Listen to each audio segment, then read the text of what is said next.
Ladies and gentlemen, we have returned to the Banjocast. I got a voice that's definitely feeling the strain. I love it. I didn't think that would happen from just talking for long periods of time. I did not think it would happen. I've sung myself hoarse before. I've sung for day after day after day after day after day until I couldn't even talk. But I'm beginning to feel the definite tightness of overuse of the vocal cords. Before I get into the editing / tracking push, I am going to be rebroadcasting this one. I'm not entirely sure if this is the first video I saw of Patriot Nurse here, the Patriot Nurse, or if it's the second one. I think she uploaded one the day or two before this. This was published on August 16th. I didn't see these videos until several days after Charlottesville either. And I think this is the second video she uploaded, and the first one was more direct and to the point. Maybe that one was removed, I'm not sure. I haven't got a link to the other one, or even one to say this video's been removed. But I'm going to play this one through anyway, because it helped me make my own mind up about what I might be doing. Long time ago, and I waited, and I waited, This is Patriot and I Nurse. waited. Good morning. Coffee time. Coffee time. If you don't have a cup, you may want to grab one. Yeah. I'm going to just talk about some things with you guys today. First off, I want to answer some questions. Link in the description. And I want to address some issues that I've been seeing.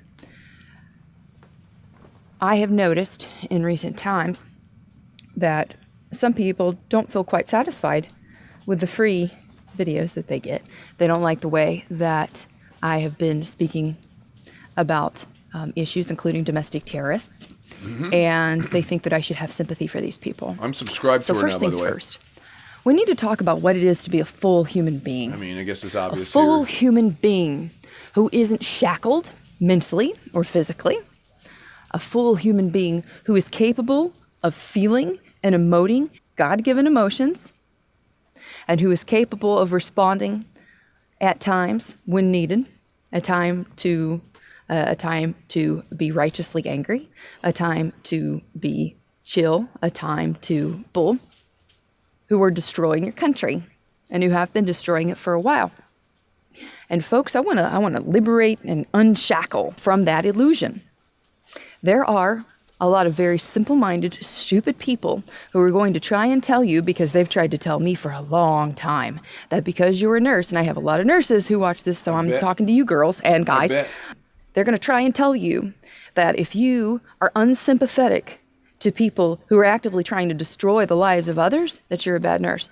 So my next question is, how many felons have you cared for? Question. Good question. Oh, no. Okay. Now, how many people have you held in your arms while they died?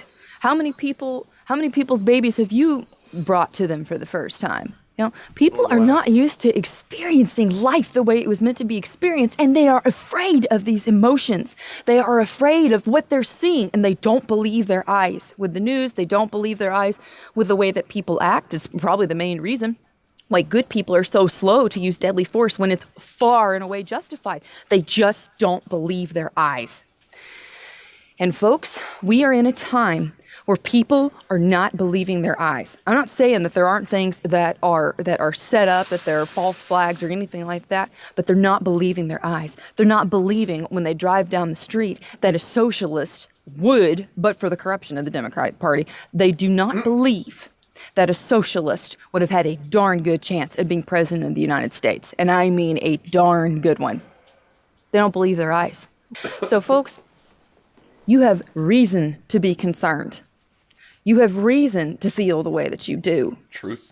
And you have reason, despite whatever occupation it is that you're in, despite whatever God might be involved, to embrace a righteous and justified anger at these people. Okay? Now, the question is what you do with it. Truth. I like to use, when I do feel that way, a negative emotion to empower me and to give me momentum to do the things that I know I need to do. To harness it, just like a turban, and discipline myself to do what I need to do. But sometimes, guys, you got to call a spade a spade. Just like and a it turbine. may be my Scots-Irish ancestry. Turbine, right? Turbine. It's coming out real loud and strong here. And some of these people from nations where they've been subjugated and their ancestors came over here and like, oh, I'm so afraid of this. Guys, no. No, no, no, no. This is not the time to be trying to whittle down those emotions. And it's not the time right now to try and softly placate and woo yourself and soften those feelings. Like there's a reason why they're there, okay? Have you ever met somebody who even like before you knew them, before they opened their mouth, you're like, I really don't like that person. I do not get a good feeling about that person. Okay. Usually, you're right. Listen to your gut. There's a book called The Gift of Fear. Like Evan Becker. Can be a little bit anti-gun or pro-gun control at times, but the core issues of what he's saying are critical to understand.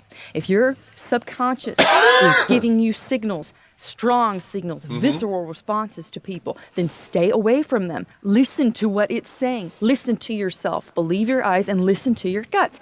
And the problem that I'm seeing with so many people... It's not that I disagree with her on this particular point. I did respond to a couple of her specific things that she said. So there's replies added here. Only one real big one reply. It's not to this in particular either.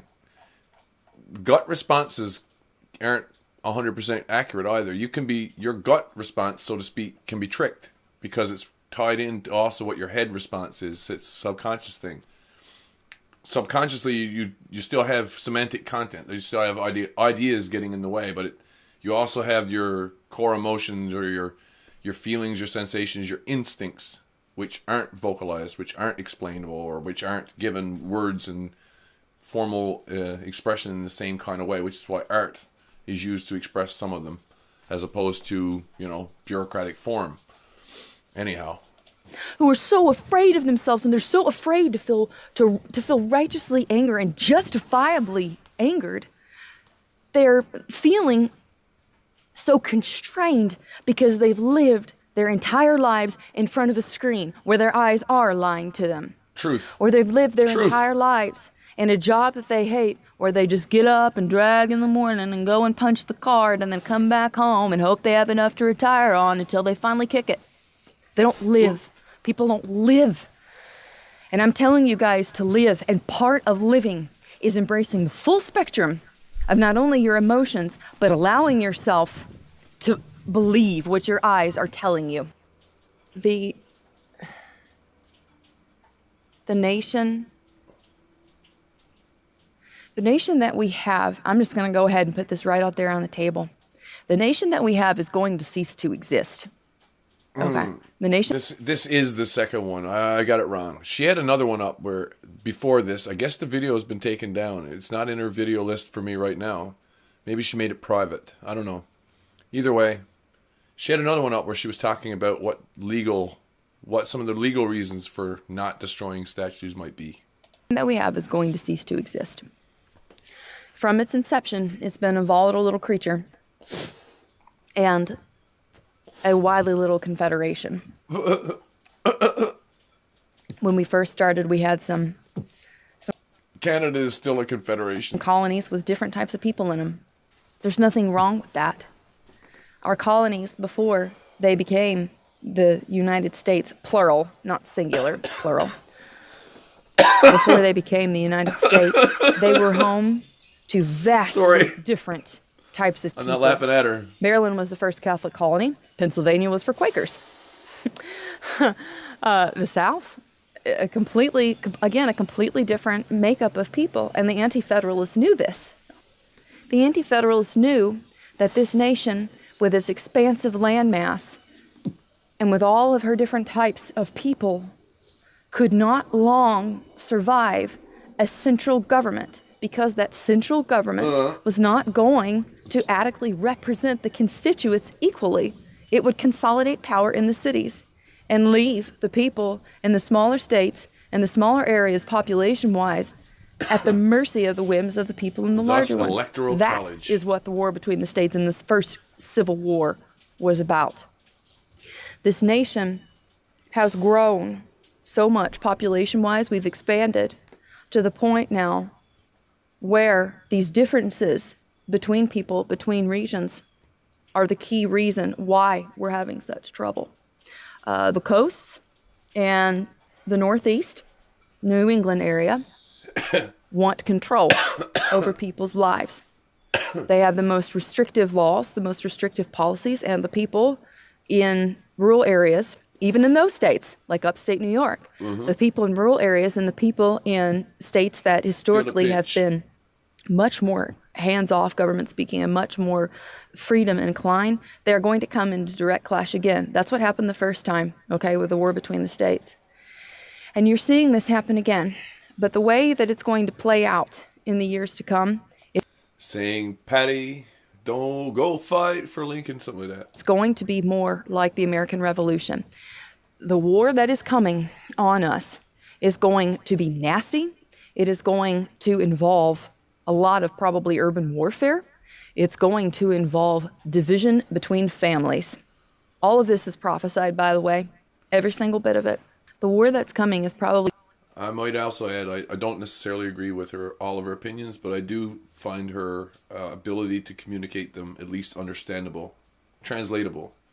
For example, the word righteous, like righteous indignation, I understand it, and I think that's a valid description of what that emotion and that feeling is. But to say that the thing which you're righteously, I don't think that evil is. I think evil is exactly what you're righteously worried about, or concerned about, or mad at, angry about. It's good doesn't go against evil. Righteous goes against evil. And that's the big thing. To say you're either good or evil is not sufficient to me. It's good or bad, and righteous or evil. Going to look more like the revolution. And the revolution in these cities and in these towns, you had loyalists to the crown, statists, call them what they are. You had statists, and then you had self-sufficient people, people who want to be left alone, okay? And they came into clash with each other. My grandfather, or my great-great-great, I think 7 great, Colonel Adam Alexander, in North Carolina, conducted raids on the Tories. He scared the living piss out of these people. He did what needed doing. You know why? Because these people were selling out their neighbors. They were essentially ratting people out for profit, okay? And that's what it's going to look like this time. I'm sorry to say it, but folks, to go back to what I said earlier, there's going to be a lot of people, because I've seen it on the channel, and I know that if I'm seeing it on the channel, that it's probably an echo of what is being thought in real life. Is she not correct? People are saying that if you are a good, God-fearing person who loves the Bible, that you should feel sorry for these socialist and domestic terrorists. Are we really? In the process of a forcible felony, who finally met consequences for their actions this past weekend. That you should feel sorry for them. No. And this is, I think, going to be manifesting itself more and more in the church. I'm going to speak about this too. The church is going to be one of the This makes problems, me want to cry listening to it. I think. And what's going to end? I mean, there's no good to cry about it, but hey, what hurts me about it is, I think the very trick, which she's angry at the Tories, the statists. I agree, centralized government is bad. Gets worse if left unchecked. Must remain fearful of the constituency, not the other way around. But the church, no matter what the church, there's a similar kind of hierarchy with a bunch of concentric circles on the inside of it. She's going to get to the point. What's happening is you're going to have the sifting of the wheat and the tares. You're going to have people in the church and in the pulpit who are going to try and whitewash the doctrines of the Bible to substantiate essentially supporting the status quo. They'll use Romans 13 left, right, and center. I've seen it. They will take it out of context. What they will try and do is to use Scripture to support the state. Okay? Well, you can use Jesus if you want to do that, but maybe that's the reason why they threw away so many Gospels, you know? And you know what I think? I think Paul had to have existed. Paul, who had been Saul beforehand and who was a Roman citizen. He had to have existed, for sure. And Who is the nearest legendary figure to Jesus Christ who the Romans wouldn't want remembered? So there needs to be a little switcheroo here. There needs to be two people, not one, so that we can flip it over and one name could be forgotten forever. Would the Romans want that? Are they the statist? Yes, they are, damn it. They are. When the state exists in its proper function, it exists to safeguard the natural rights God gave man and prevent them from essentially being, tyrannized. The Constitution was a blueprint against government because governments very rarely stay that way. They almost always evolve and have always evolved into, they have spiraled and avalanched into a tyrannical structure that oppresses people's rights instead of defending and protecting them. So the church, in times, right now we're seeing it, is going to try and twist scripture to substantiate the servitude to the state. What if the scripture isn't as unified in direction? What if the scripture is already like a Mobius strip and continually being twisted right up to the point that King James rewrote it into English, or had it rewritten into English one way or the other? I think he gets credit for it. When it was last translated and made into given a comprehensive coverage so that the language fit from front to back, and whatever books were still surviving at that point or were known about. And so people are going to find themselves more and more having to battle. I mean, I don't mean to try to do any of the preaching which she's warning against in the early part or just a second or two ago. There's a difference between Jesus in the first three Gospels, Matthew, Mark, and Luke, and Jesus in the last Gospel, John. John, who's also attached to book at the end of the Bible, Revelations. John's Gospel is sometimes called a Gnostic Gospel. It's not the same as the other three. Doesn't follow any of the same patterns. And yet, if I had to pick one, which I think fits best to Romans, say, Paul's writings, most of the New Testament still is attributed to Paul. When I had to pick, out of those four, right? The gospel that stands out for Paul seems to be this one. Weird. I don't have to twist it at all. It comes pre-twisted. It's like a pack of, how do they call it? Tailor-made cigarettes. Way the same stuff that I've been having to bat away. Like you're not being Christ-like, or that's not very loving, or it's like, excuse me. When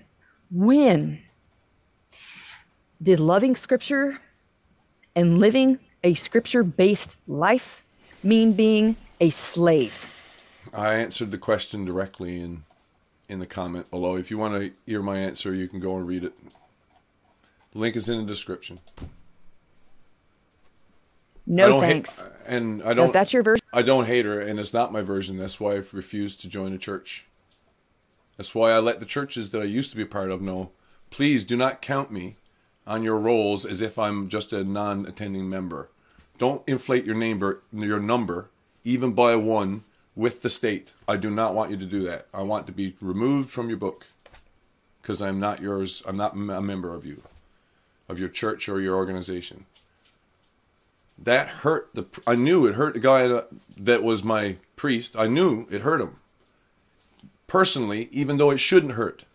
It was nothing against him personally. I merely don't want my political power being usurped by a government in the church, which is in the statist situation. I'm in a monarchist country. The church recognizes the queen as the head of the church, not only the head of state. I took my name from the number. Please remove me. Probably don't read the same way. We don't. Well, maybe but we you do. Get this from. You're going to get it from the church, Some people and if just you're a want to healthcare be left provider, alone, you're right? going to get it from people who think that in order to be a good nurse or a good healthcare provider, that you have to take leave of your senses. My ability to be a good nurse depends only on my ability to execute the fundamentals of nursing and the way in which they are properly standardized. Let me explain something. People who seek to define control and ascribe appropriate behavior to others based on their occupation. You know who they are? Communists. Communists. Defining people based on their occupation, defining right and wrong boundaries. That's fair enough. We could say this generally about any characteristics. Not only occupation is a neat one. Some people say that they have a vocation, not an occupation. They are called to do something. Vocation. And some people say, well, I didn't think I would like it, but I encountered this particular job which I ended up going for, so I kept going with it. It doesn't matter. I could leave it maybe at any time. But it interests me enough in the sense that I didn't expect to like it. There's no calling to it. It's a choice. I could do this, I could do this. Perhaps a person who has a job with a bureaucratic department of government also has a small business that nobody knows about in government. I mean, that's the way it can go. That's the way it does go. But I'm not talking about myself here. I'm not employed by the government. Based on their occupation. That's communistic thought. Fair when you're preoccupied with what your job is or what your economic status is, and therefore what your duties are either to yourself or to your economic group, your class, right? So fair enough. The communists might think with a very heavy bias put upon that, because they also think, rightly, the working class outnumbers the managerial and the owners classes combined. Therefore, when it comes to bullying, or when it comes to using actual political power, and this is my main point in drawing a distinction with religious behavior and secular behavior. I think secular behavior at least recognize, I'm holding two hands out here to suggest that they're on a balance or on a scale or whatever. Maybe not. Maybe most of the time we combine the two and there's a layer of overlap. But for proper separation of church and state, if you call state not the state's apparatus, the federal government, but the state, you yourself are the power that makes the state possible. This may be frankly a little communistic, but it comes from Utah Phillips, and one of his lines of poetry is, when the people rise, it's not they, but the state which dies, in a sense. And I do agree with that. Now, is it any more despicable than holding any other choice or not choice about a person, the state, that against them or for what they believe in or whatever? I don't know. If a communist, because they're preoccupied that way, because they're biased, but it's not necessarily against race or color, like a race or creed or gender or sex or whatever. So, therefore, you should be this. And if you don't behave this way, then we'll just do this. Huh, jeez. I've heard it, man. I've heard it all. That's a union, but too. Folks, the Charlottesville issue, this is a big deal. This is a very, very big deal. And it is not going to be the first. Being prepared and being medically ready is part of why I've done this channel. But there are two parts to my name, Patriot and Nurse. One doesn't override. One isn't, like, nurse is not going to make me less of a patriot. If anything, being a better patriot makes me a better nurse. When you're getting ready for things like this, you have to understand that it will be nasty, jagged-edged, uncomfortable, and bloody. When you look back on recounts of history, everything seems so clear-cut, so just matter of fact. But I guarantee you, if you go back and you ask these people who are there at key points, they're going to tell you, and their memoirs have reflected as such, that quite often they were wrestling with internal turmoil as to whether or not it was the right thing to do. It's not clear-cut in the moment. But the things that you have to hold to, that you must always hold to, are natural rights. Natural rights from people, even if you don't believe in Scripture. Natural rights. I hear you. The ideology that is walking through our streets right now that seeks to absolutely crush natural rights I've heard it. is socialism. And McCarthy was right. Okay. Just being direct, y'all. I've been calling it mad cow theism for months. Mad cow theism. Because it is like McCarthyism. Mad cow theism. And the hashtag no works. Yeah, sure thing. Oh, man. She did me such a solid. I couldn't not tell her my true heart when it comes to the secular or religious distinction. She's well aware of it. She's well aware of it. Even if you don't believe in Scripture, you have to make the natural rights argument. If you insist, like, and I've heard it here. I've got audio. I keep threatening to post it up. One of these nights we're going to be sitting here working on probably something like this, and I'll put up the meeting that the Communist Party had here in St. John's. The Communist Party of Canada came to town for a very short period of time, and I was most way through the meeting when, well, it was afterwards when I was talking to a person that they pointed out that the leader of the Canadian Communist Party showed up in a mink coat. And I had noticed. I didn't think it was polite to notice. I mean to say. So I didn't even bring a camera. I just brought the audio and let the recording do its dirty work. But I mean to say, they don't control it, so they're going to have to do something to get it back if they ever want to. They ain't done it yet. Anyhow, one thing I did note that was during the night, any kind of opposition or discord to what they were saying, any kind of point where they could be shown to either be applying sarcasm badly or mistaking the point entirely, was met with cries of toxic individualism.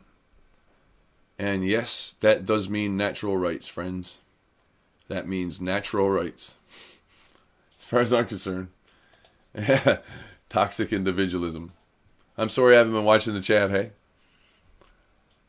Something is wrong plus the reasoning that the thing is unjust. Yeah. Reason harnesses our emotions fair. The state, us, is civil society, which is distinct from the state government. Fair, goddamn right it is. Patient nurse reminds me of Sarah Connor, yeah. It's just funny, isn't it? I'm like, my God, man, when I hadn't been watching anything about Charlottesville. And that night, I decided I've told this story before, but for whatever reason, I decided to check a Twitter trend map and saw that worldwide, the word was trending worldwide before I'd even known. Like, I'd picked it up already as something that was on the go, but I couldn't believe how big it got. The amount of coverage was on a par with 9/11. There's no sense. There is actually no sense for that to be true unless there was certain channels prepped, the valves have been turned way open, they were waiting for the stream. They were waiting for the throughput. And right alongside the same words like Charlottesville, particular names one way or the other, there were the particular worst case designations that you could possibly throw for that kind of thing. And I'd already been arguing for them a month. I got to get a link for you. I'm actually half proud of what I did here. I'm going to be the first to say I am not a Nazi. I'm going to have to say that. I can't show you my cards because it's not right in this part of the game. Let's pretend we're playing Secret Hitler. I am not a Nazi. It's my only contention. But I have to bring you to my own video list, and I'll post a link to one of them. Man, Patriot Nurse, man. I don't watch her channel all the time, and some of the things that she's been posting since are pretty cool. Like, it will probably interest me one way or another. This type of, actual work that you might do or need to know. This through the uploads list. Way back. Since we're up to the high numbers of Banjocasts, and I wasn't doing 3 a day once upon a time. This one.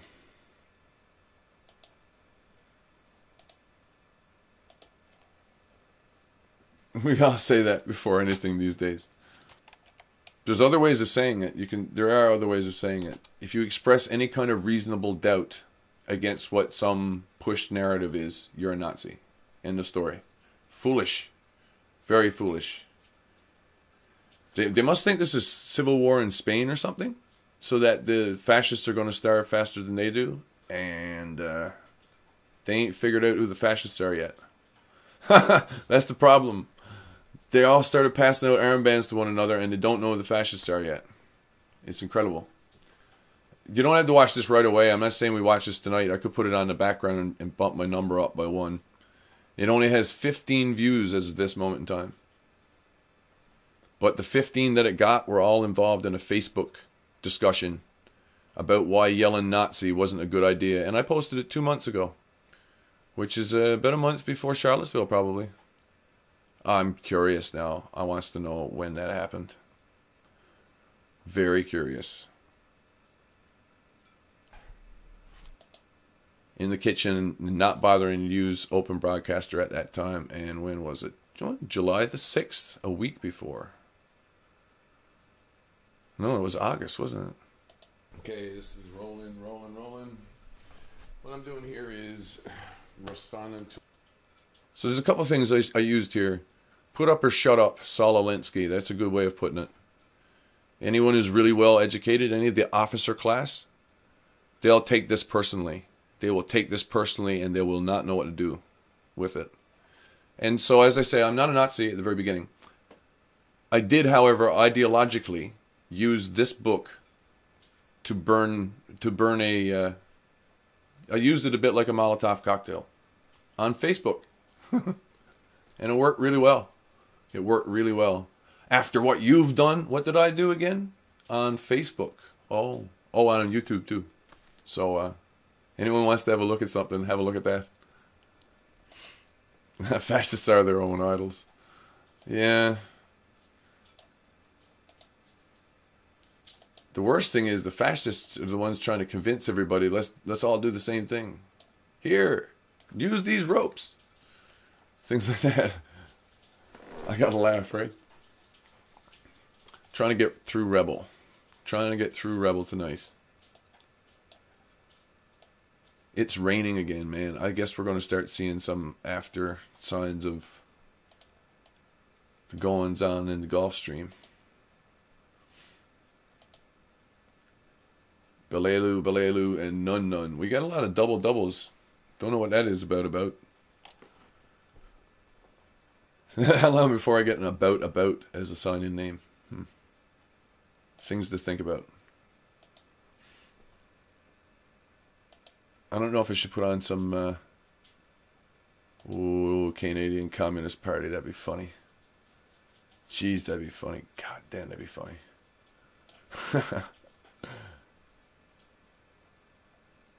Put on some Cult and Nick. That's what I'm really thinking.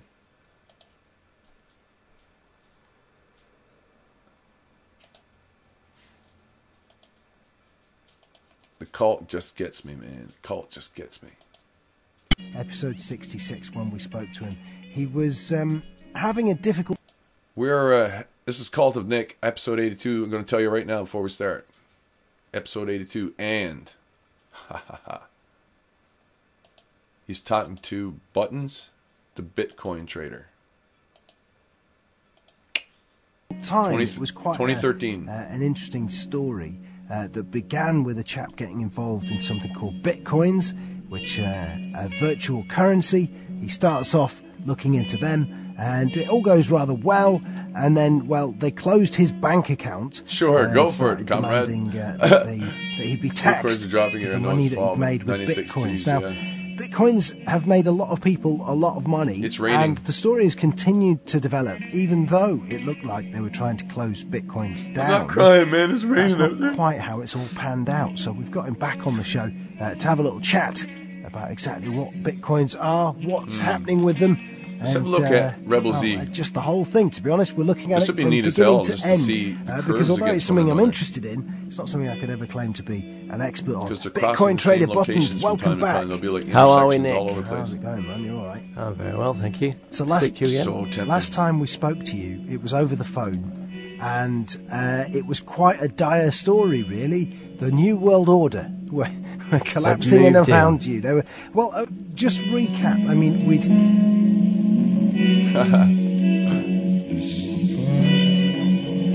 Nick, you're a bastard.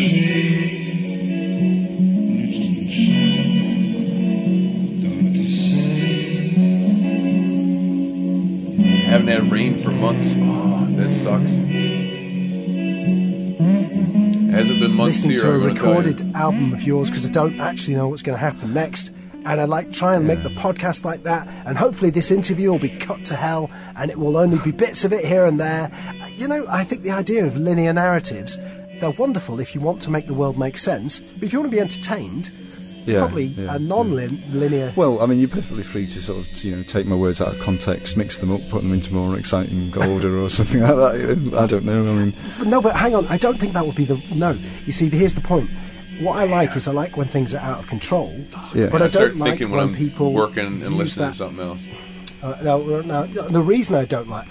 sorry, let me rephrase that. That I like things when they're out of control because there's a sincerity and honesty in that. Yeah. That's what I like about it. Yeah. Whereas when everything's controlled... Yeah, we've moved on from that with, I've got myself an accountant because you need to be armed against the New World Order to make sure you conform with their, box ticking. Mm-hmm. And, they've calculated what tax I owe for that year, and we're going to send that form off and see what happens from there. See whether... the New World Order wants to take it any further. Well, it's a strange experience for anyone who's never been self-employed to have the government come after you for taxes and to try to honestly approach the situation and then get... it feels like being attacked. I remember when I was working at Hallam FM, it was, in Sheffield. I got this huge tax bill out of nowhere. I'd earned very little as well. I mean, it weren't about... I can't remember what I was on, but it wasn't more than 20 grand for the show I was doing.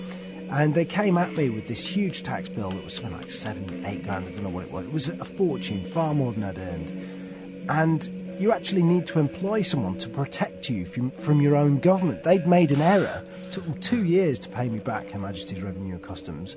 But during that period, you stare bankruptcy in the face. It's quite phenomenal, isn't it? The power they wield is staggering. So you've hired someone to protect you from your own government. That's your accountant. That's right. How much is that costing? A lot of money or what? So far about £750. All right. And then again, the price of Bitcoin has changed quite dramatically since we last spoke, right? That's right, yeah, considerably. So I think when we spoke last, it was hovering around about £100 a Bitcoin. And it's sort of dotted around there over the summer. And then just in sort of from September time, we've seen this huge increase, which we believe is being driven by the Chinese market. The Chinese have been very interested. I think he was aiming for a pan that whole time, and that's what it turned out like when he was holding the camera up. Stranglehold on the currencies. Averaged over that time. That's exactly where the camera's going to their home currency, and there's capital control. So anywhere where the I know, right? No Chinese blue populace Suburban can put so money far. That's not going to be taxed away and not going to be inflated away by the Chinese government, they're all quite interested in, because they're quite a big saving economy. I think I remember hearing a quote once that most Chinese aim to save a third of their income. So they're very, they're comfortable with saving, and they like to invest. So seem to have had this surge in the Chinese market over these last few months, which has driven the price from 100 up to over £500, and it's hovering around £450 to £500 at the moment. So let me just come in here. First of all, for anyone who's not familiar with bitcoins, let's describe them like this. Imagine them as a kind of a giant mathematical equation in the sky that's gradually being decoded.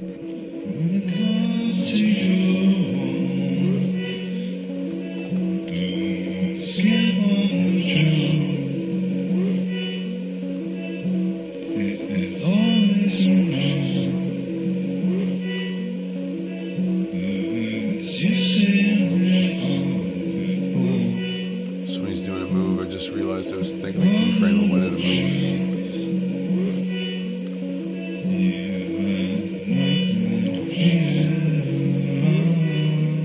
I don't have his curves actually showing too well yet.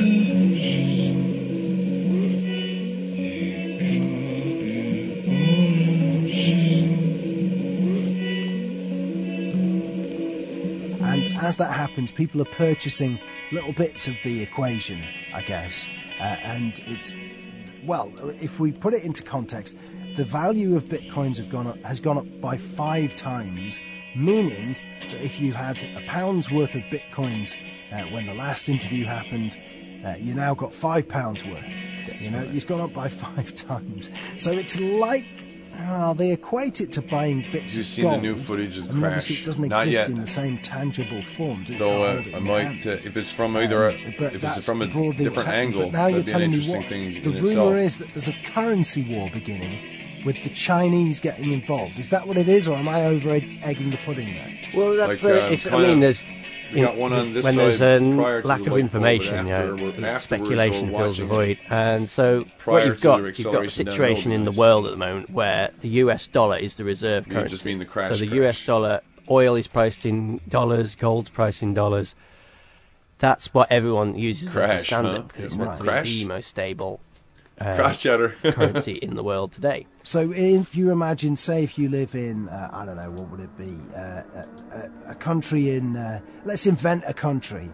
Say you live in kind of Majorison land. Okay. And so you're Mumble. backing Anyone up who's your ever money. never used Mumble or don't know what Majorison I'm talking dollars about. essentially are backed up by American dollars, and that's how you know you've got money and you can trade with other people because you've got a certain amount in your bank, right? That's right, yeah.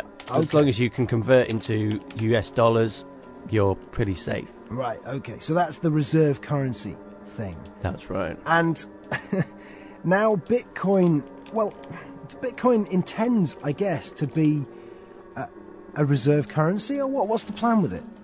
That's the thing. There isn't any plan. It's a technology that's been laid bare and open to for anyone to use. But now you've got politics and people's ambitions coming into the mix. So, like I say, you've got the US, which has held sway for the whole of the 20th century with the dollar reserve currency. But now you've got this emerging market of the Chinese, huge economical power, and obviously they don't want, to be beholden to the US to buy oil and whatever other resources they need in the world. So they want to He's right on the create a yellow new line in the middle, at the reserve edge of the currency. yellow line edge of But if this. they're going to try and push their own currency, the RMB, forward, it's going to cause big problems and there's going to be some kind of direct war. That's the new angles, yeah. But if they could, It's the one where you can see the driver perchance, of the black. select Yeah. Cool. an alternative, a neutral currency. I got a good look at that it today. they can say, on well, look, the this Commander currency's Cody come one. up. You can see It them looks, there. it's got interesting properties. It's quite Our easy, even though it's a citizens have shitty bought low resolution. So many million of them. But it was invented. It's Yeah, neutral. It's that makes neither sense. Chinese He was or right there. American. Talk Surely about this eyewitness, should be didn't the, leave the scene. the reserve currency. Surely this should be something that the world bases its standard on, because That's then it interesting. can't be manipulated by any one government, and therefore the rest of the world be held to ransom. So there's this sort of subtext coming out. How true it is, I don't know.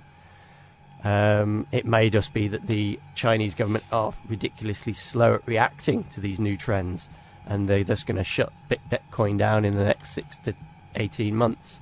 So hang on, let me just come in here. So first of all, the guy who invented this, is he Chinese? Who's the guy who invented it? Well, the chap that's labelled as inventing it is Satoshi Nakamoto, but people don't know whether that was an individual, Never whether it exit was the cars. a group Never exit the car. of Like hours after the fact. anarcho-capitalists, whether it was the NSA, the CIA.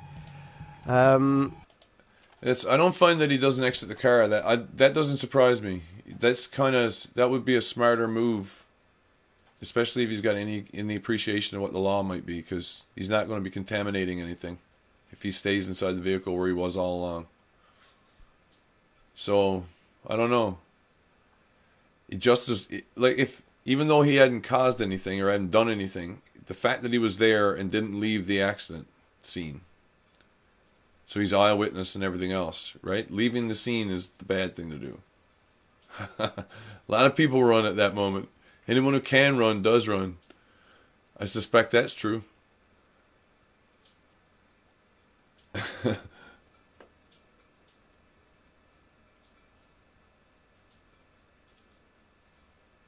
Yeah, it's when practically everyone's left the scene. Anyone can get out of there.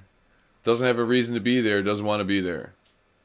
So that's funny. You don't need to hire them for that to be true either. Weird as that is. I like the idea that there might be evidence in video of people pickpocketing one another in the middle of that crash scene. That'd be wild, man. Phones getting stolen and shit. He probably does as a Freemason. You know what? He's a Mason, isn't he? I forgot that. Shies. Well, there you go. It's better for him to stay right where he is, even if that's where he's right where they wanted him. If that's right where they wanted him, he didn't move anywhere. Thought the Tundra has a temporary license plate. Government plate. I have no idea. It's not a high visibility plate to be seen under a regular camera situation, like a consumer grade camera. If you were looking with, I suspect, IR or a UV camera, you'd be able to pick out the plate from a distance. So maybe, if he's part of organizers, he's one of the something. He got there without anyone really noticing, and he's there ahead of time. And I'm going to be willing to say, I'll contend, I don't think that anyone would have had an easier time avoiding part of what was going to happen because there's a Tundra to be behind. The car could have pushed the Tundra out of the way, maybe. But anyone who is behind it has got a better chance of survival. And anyone who's even near it has got a better chance of survival, I think. And if there was no Tundra there, it would have been way more... Yeah, I can't see it being less dangerous. I think it would have been more dangerous because of the Tundra. Or because the Tundra was there, it was less dangerous. Clearly visible and plow through. It is. It's at the front. You can see it. But whether or not it's if it's just a funny lighting thing because of the camera, or if it's a plate that's got a different type of stuff on it. Regular paint, no. Some kind of maybe like outer layer or some other kind of high visibility sticker. You know, like the white high visibility tape? Sort of like that. I point to my arm and indicate like you could have a white visibility tape which doesn't look highly visible from all angles, but only certain angles. Like one who knows the rules. Yeah. The rules say...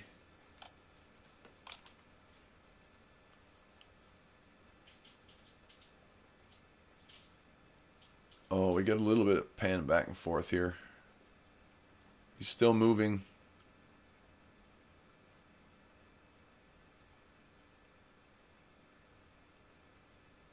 Okay, so they moved back a little bit there to let another group in.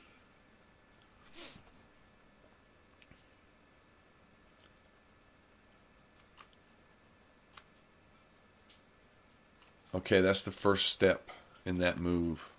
And he's moved back too from the line, hasn't he?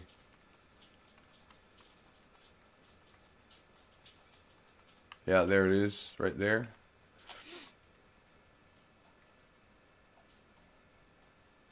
Going to update rotation just a tiny bit. And it's a low rot, but then back in time. Extremity of his move this way and that. R to about ear. Insert rotation. Extremity to move in the opposite direction. Should be there. Since it's already here, I should be able to pick it up and bring it over. See where it's aiming. Insert rotation. Back to the last keyframe, see if it doesn't get it. Oh, I forgot there's another move there.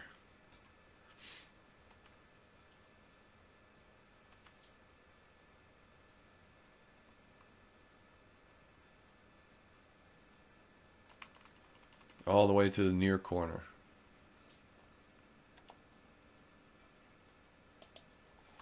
Insert rotation. It's more gradual than that, but again, if I want to fine tune it, I'll be doing it next. I got that part right. Here we go, start reading the motion. What will we have? Kaltenick. What am I doing? So it's invented by a guy who has, actually that's a Japanese sounding name, right? That's right. So I meant the black So SUV. it's invented by him. He pops up out of nowhere, invents it. Then, as I remember from when I last spoke to you, he kind of vanishes. So this mysterious character turns up. invents a currency, and now it could become part of a currency war between China and America. Although, as you point out, that might just be... I can tell you a different story about Bitcoin. Nick is telling a funny story there. I don't think Nick is telling the truth. Nick is telling it as it's been given to him to be told. A little. Or maybe he's adding in what he knows, but he's not telling the whole of it. How mysterious is this character who invents Bitcoin? I got a funny feeling he's got strong connections to libertarians on the East Coast of America, among other places. Yeah. In particular, there's number generators which do what Bitcoin does, but makes way more different kinds of numbers like Bitcoin. So it can be counterfeited, or could be on a market where there's competing currencies. A bit of a scare story. That's right. That's where you meet yourself, basically, and yes. It's like if you're sort of too It'd be better to have competing controlled over currencies, whatever, probably. then you don't discover anything. It's the bit about the sandwich, right? That's a reference to a Sid Barrett documentary. But it's the bit about the sandwich, right? Yeah, mental verite. Yeah, that's it. Yeah. That was Robin Hitchcock, wasn't it? That's right. Speaking Takes about 2 steps Here's the over thing and for then, me like, that turns is for in the my back mind. move. If you're doing something that could go wrong, and you can only really get this with live performance, but the internet seems to offer something similar, right? Like, I remember listening to a podcast once where a guy uploaded it, talked about his divorce with his wife that he was co-hosting the podcast with, burst into tears, talked about how he might kill himself, and then that was it, signed off. Podcast was 23 minutes long, and the end of it, you think, what the hell have I just downloaded? 23, Are these people mentally well? What's the Now, chances? here's what I'm saying. I think the excitement of a live performance, in the end he was alright, by the way, everyone checked, but the point is, I think the point of live performance is that you don't quite have that safety gloves on approach. Now, when I started in radio, in broadcasting, it was so controlled and it was so tightly that the idea that truth might bleed through, very unlikely. But if a live performance goes wrong and someone's caught with their pants down, their secrets are on view for everyone to see, right? You can see you can see them dangling there. The old meat and two veg. Do you understand? There's a rawness and honesty to failure, and that danger. There's a rawness and honesty to people when they're frightened, when they think they're going to die. People lie less rarely. Less. Yeah, I mean, some people get over that, don't they, and take their pants down deliberately. Yeah. Well, yeah. And I think there's that's right. I mean, part of my music, I think, is that it's not really edited all that much. Yeah. I kind of just chuck everything out, really, because it's like trying to, I don't know, there's a sort of. Well, these guys get trying to be honesty highlights. about it, I cut out your hit singles. yeah. All right, listen. I want to just a couple of questions about when you say about being manipulated. My God, he's skipping back and forth between them here. Do you want to explain that? What do you mean by that? That's the general principle of sort of mercantile capitalism. So the government basically controls two things about the economy. How much money is in circulation, so how many dollar bills are printed. I don't know representing who thinks. the wealth of that country. Why should I don't know. And I don't know, Balelu. The interest rates at which money can then be moved around and borrowed and leveraged. I'm going to keep going through what I'm doing. Things, and I just new wealth, added in Commander Cody's make stuff the economy to me, grow. that's pretty good. But if you've got control of both those things, establish some stuff, but I'm not paying your terrible economy close can get in attention to any very bad individuals other situations. than So usually, if the government a few started that stand printing out more so money far. and the market Yellow shirt lady's free, weird what they too. would do is they would increase interest The rates. depository is starting to look because weird. as more money comes into circulation, you'll be able to pay off your debt at a lower rate because there's more money in circulation to do that. But if the government are holding both the interest rates low and printing money, it means you've got more money in circulation, so therefore prices have to keep screaming up to try and to match this increase in basic paper or tickets that represent real wealth. So the more tickets you have, but the same amount of wealth, it just means that you need more of those tickets to equate to the same amount of wealth. Yeah, I always put it like this. Every time you hear of what they call quantitative easing, which is printing money, every time they do that, the money you have is worth less. I don't mean it's worthless, I just mean it's worth less than it was before because there's more around. It's also called inflation, quantitative Whereas with easing. Bitcoin, Well, there's gradually more of them being made, but there's a finite amount to be made, right? At any That's point correct. in time. So it sort of mimics Right. the idea of gold. So you find gold in Bingo, the earth, you got to dig you it know up there's first. a limited supply. You got to wait for the number to get crunched and before so you knowing can that, before you can ever you issue can then it. price accordingly. So it can be you say, counterfeited there's a so little. million tons of gold. If you have more than one I've mine got an ounce producing here, bitcoins I at reckon once. that's worth the total supply of gold divided by the ounce you've got. Doug, I've been watching divided by for that. the world's I've been economy. well, at least today So I that'll have, give but you, I haven't. yeah, I give haven't you the made value a of that. positive Ounce reason gold. for that one yet. Right. Perhaps so there's people a. doing this calculation I all the time. can This think is of any what number of reasons free for white market stickers. It's just a huge calculator, if allowed to run on its own, that will calculate the exact price of goods determined by this representational value, which is what used to be gold, has now moved into fiat currency, where you've just got paper. So hang on, fiat currency means, there's literally nothing back. This is a it. tree Yeah, here. apart from the Paper. force of government. So the force of government backs that paper. It says, Right. yeah, we'll enforce that is worth so much goods and services. Whereas in the past, you used to be able to swap your £5 note for £5 of gold, right? That's right. I promise to pay the bearer. Yeah, whereas now, well, you can't do that. It's what's known as a fiat currency. It just means they promise to give you £5. And what £5 means is entirely up to them, right? Exactly. All right, knackered. Do you know what? I read this thing in the, I think it was on Twitter, someone tweeted me it. Because what's happened is the more I mention Bitcoin, the more people are getting, talking to me about it. And I'm not an expert. I don't really know much about it at all. I only know what you've told me and what I've read. And there was a piece that someone sent me where they're suggesting a central banker for Bitcoin. You seen this? It was in a respectable newspaper. And they were saying that the next step was for them to have a central banker. And they were they said, the person who sent me the tweet said it was the biggest bit of trolling they'd ever read in the mainstream media. Really? Why would a central banker be a bad God idea damn, man. for Bitcoins? That's a So sheltered as soon as existence. you have that central point of control, then you've got someone that can be bribed and manipulated into, making the currency. It's like pretending that trolling was only invented when the internet was invented. Please, getting us into the please. same situation as we had before. If you aren't able to save in an economy, if you aren't Relative able to put narratives or your proximity. store your wealth and wait until the conditions are right Fact, to they were there with the invest star. it in something useful, you end up in the situation we have now. We Star have rampant victim. consumerism where you just need to buy things almost Fair enough. They might be. just Constantly. Yeah. because otherwise Imagine this the might be wealth that they're is just being graduating. I eroded shouldn't away. say So anything what else, you but this could worked be a all your life graduation gift. to earn and achieve is And just I don't being, want to say any more than that. stolen from you by this inflationary tactic. How do you need to I'll tell you build what it reminds cover, me of. maybe? It reminds me a little bit of when Alex Camouflage. Jones used to always go on about buying gold. And I interviewed him a few times. I've put one of them up on the archives. And, I don't want to create the impression we're friends. We're not friends, but we would occasionally correspond. And his advice to fight the New World Order, and I mean, I was kind of talking about, I don't know whether or not I believe in all that stuff, but the point is, he said to me once, he said, listen, the thing you need to do, guns and gold, that's it. Right? Not many people know this about Alex Jones. He made a fortune on gold because he was banging on about this pre-financial collapse. Right.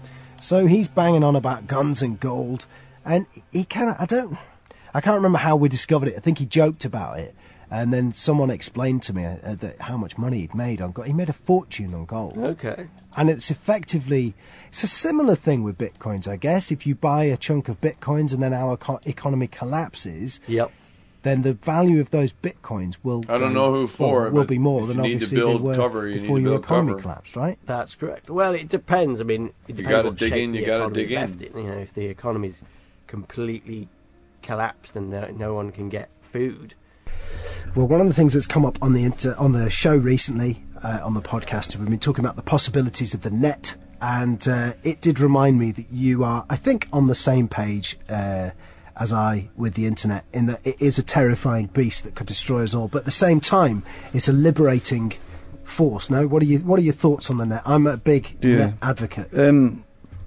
Yeah, I mean, I like it. I mean, we're at the same age that we were brought up in a pre-internet world, so our take on it is still a bit like, oh wow, how amazing is that sort of thing. But I noticed in particular with music, it had a huge, profound effect when things like MySpace started to happen, and now obviously, I don't know, what do people use now? All kinds of things like SoundCloud or whatever. There's and iTunes and all the rest of it. It's just the deluge. It's like a flood, basically, and it's not. The possibilities for finding your own unique, just as a listener, never mind a musician or whatever, but just as a listener, as an audience member, it's like you've got to kind of participate a bit more, or you don't have to, but I think it's more rewarding if you do. And that time of people going, oh yeah, have you heard the latest thing by XYZ? I mean, I try and speak to people about music these days, and it's like, I go, oh, have you heard such and such? And nobody, they don't mention anybody I've heard, and I don't mention anybody they've heard. It's almost like the common ground is just kind of gone, and it's all about your kind of personal journey in that sense. And that's a great thing, I think. That's going to, it's going to take a while perhaps for us to really feel the effects, or for the sort of sense of a unified world or whatever. I don't know. It's just kind of, it's all kind of fragmented in a way, but it's kind of also, it kind of offers up this kind of huge sea of sort of oceanic consciousness, if you like, where you can view things horizontally, as they would say. I mean, that's the sort of the 13th floor elevators thing, and you view things horizontally, and it's a kind of to get over or get out of the hypnotic Aristotelian kind of philosophy, basically, and you see everything on a level, and then things will come, things will be. But if there's still a functioning economy there, and people can say, well, actually, I've got food in the supermarket, but the pound is now worthless. What am I going to do? How am I going to know I'm exchanging value with you? You say, well, actually, I've got these bitcoins now that there's only ever going to be 21 million. So day before and day of the event, UK economy used to be how many ever trillion. I actually got a link for that. I can post it right here. About £1 million. So let's go from there. See what happens. So let's get into this. I don't know much about these kinds of things, and I've spoken to lots of people who think the world's going to end tomorrow. Other people who think things will carry on ticking. Where does Bitcoin trader Buttons lie? Do you think we're facing a massive financial collapse or not in the future? If you read some of the articles, there's definitely a, if you look at the UK debt, for example, it's just huge, and that's its current debt. That's not even its long-term liabilities. So the pensions it's promised to pay, or its public sector workers, backing up bank accounts, all these payments, all these huge bills that it has on its balance sheet, which most companies, if they tried to account for them in the way they do, they would be arrested and thrown into jail. But somehow the government's able to use this, accounting of setting aside future earnings against current wealth, all these sort of mad accountancy tricks they pull. And you just find it difficult to see that once that situation comes to light, and people go in to collect their pension and you go, sorry, there isn't actually any money. Or if there is money, it's been printed that fast that people that actually have real savings, find you can barely buy a loaf of bread. So that's what people are saying. But we've been in darker times, the 70s. You're gonna keep quiet. Stories I hear about. I haven't heard 70s, tell of arrest for driving supposedly. Apocalypse was happening right there. I haven't heard anything about it either. No one was collecting rubbish. I wouldn't expect to hear about it. Being left unburied until after someone told me. You'll see things in it yourself. Things will jump out at you rather than you imposing a form on them. They'll kind of the state of emergency bit is, and there's a great possibility probably worth bearing in mind too, as to reason why there might be I mean, I kind of release number stuff, of people who are self-released stuff. I've never, for lack of better terms, undercover, and they've not necessarily even police. And but obviously the possibilities now you don't sort of really need them. But I mean, I look at all this. The amount of stuff that's coming out every day. This is true to the moment of attack. Just in terms of a very narrow brand of sort of style of music. Weird that I'm going to be doing this in one move. Albums coming out all the time, and there's no way anybody's going to really sort of say they have a. This is like crowd. Oh yeah, I know what's the best thing out. This is the closest approximation yet I've got to fast crowd moves through the sense, consensus reality is being destroyed. Yeah. But I think the one thing in terms of art and amazing, and yet, you know, we got through it. The winter of I mean, discontent, he's close to largely the van. blamed on the unions nowadays. The minivan here. I should That's probably right. get that one. Yeah, I've no idea. I think it's just, my viewpoint is that once you have an I've zoomed instrument this in force, too, no so I matter whether should it's left, go right, beyond a little. Yeah, you've got government. They extract money. They don't produce anything. They extract money by force or the threat of force. So, you know, you walk down the street and a mugger comes up to you with a gun. Just says, "Give me money." You go, "Yeah, give me your money." So you go, "Okay, yeah." But if he came up to you and he said, you know, sort of like the mafia boss, say you owned a So shop. I know came now into that your he's shop actually a and goes, distance back from it. I'm got zooming. some nice goods here. He's pretty much on the like sidewalk, shop's though. got a good feel to it. Yeah. Now, it'd be a real shame if it suddenly burned down, wouldn't it? I could really help you out there. If you were just to pay me, say, a third of your income, you know, we could make sure that, you know, guys wouldn't trip over and collapse in your doorway and with a can of petrol. You know, those very bad things can happen when you're not prepared. So there's the That's line. government, all right. There's the line. And that's it. There's and the so, Camry. but There's because the Camry. Right. there's no violence there. He hasn't got That out a gun. quarter He hasn't and said a half. He's not just the got this door. implicit threat. And you've heard about So other I shouldn't be seeing shopkeepers too much that of the have, back corner. you know, suddenly gone out of business. Or maybe you So need to you go think, in a bit okay, in order to get that yeah, angle let's, right. Let's pay this. But it's sort of become, it's been pushed More like back that. and back so far now that it sort of happens in school. You're sort of taught, you know, this is right. You shall not steal. You shall not kill. All these sort of basic commandments. When and where then necessary, yeah. But there's a government that can. Right. The government has a dual I function. wouldn't. It can No, do no, whatever no, I it didn't wants. think it It's did. just That's the why I main- Right, continually because plotted them it's right not around people through as if there anymore, was no it's, roadblock. you know, Because what they it's call clearly not collectivism, one at the which top of the gather run here. people together. Somehow they get this ethereal Look at all the vehicles gets in. aura about them. Now these guys are the government. This guy's got a uniform on. He can now carry a gun, but you're not allowed to carry a gun. So this non-universality of morality, I guess. So, you know, you shan't kill, or tell anyone else what to do. But I'm going to tell you what to do, and if you don't do it, you'll end Wow, up in a pretty bad place.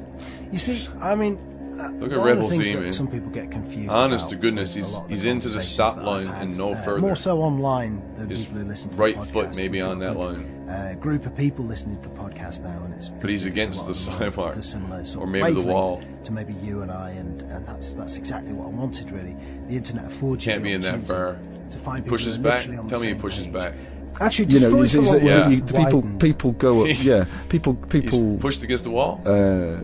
I believe probably the first time that my ancestors encountered someone talking about taxation, it'll have run something like this. There'll have been someone on a horse. He's on the side of the probably, sidewalk. with a sword in their hand, and one of my ancestors will have been screaming, "Oh my God, they've just killed Bill! This guy on the horse, he's a lunatic, look at him, he's going to hurt other people, he wants money off us, he says it's called taxation and we need to give him money, you know, and what are we going to do? I don't know, he's a lunatic, you know, give him money, make him go, I'm so frightened." You know, that, I imagine, is how taxation began. It embarrasses me, Buttons. It embarrasses me that there are now people nowadays who will have had that kind of treatment in their ancestral past, and their attitude towards it is some sort of sacred duty. There's no We've got to Crumple pay Zone show. That's taxation why I'm actually on allowing things a little that bit we've extra done, there. money that we've earned by adding value to other people, and suddenly, oh, the government's got a right to that. That blows my mind. Now, obviously, I pay my tax, as do you, and I would never be foolish enough to recommend otherwise. But Bitcoin seemed to be the sort of thing that may actually start to work at that idea and make people really consider taxation. I mean, how would Bitcoins work if they were to be taxed, if you were to be paid money? I guess there must be arrangements they could come to. You right? see, he I comes think ahead so, first. Yeah, with Bitcoin, you could Right they there, could and then he start actually doing is tags saying, on right, the you've got to challenger to declare follow him in the move. your Bitcoin addresses. So, But not at the right moment, away. Bitcoin addresses are a string of tracking random back from the letters sign. and numbers, and that allocates you a Bitcoin wallet, and you can send to about there. and receive Bitcoin to that wallet, and you can create as many I got a real good angle on the Bitcoin van on wallets or that one. addresses as you like. You know, there's essentially, you know, there's enough Bitcoin wallets Plenty in for the end of the every image, but person on he's the planet to create one. He's got the other side of the femtosecond car level too. He's got for past age the of corner. universe. There's that many addresses. Insert You're not going to rotation. run out of them anytime soon. So I've got one of those at the moment. The next one and people have donated. is when he tags on the car. Says, I don't know how many bitcoins I've got in there, but I think people have donated to the podcast via that, Right. and I thank them for that because, you know, I don't get any money for doing this. It's just something that I'm kind of doing for fun, really. But what you're saying is you could make as many of those as you wanted. You could store the money in there as much. I think as when you he wanted. notices, but if it's you were going here. to get taxed on the 'Cause money he starts you were ahead being and then he paid, tags they'd on probably it. make that kind of information public. So that's what right? it is. He's Yeah. waiting. He knows So he's the thing in is, I mean, the area. there's He very don't know what little he's on the pointing internet at that you yet. can guarantee. He's not looking maybe It's either. private. In fact, I would say nothing that you upload. Holy shit, man. He had a hell of a... When I saw Rebel Z the first time, honest to God, I could have thrown up. I could have thrown up. Holy fuck, man.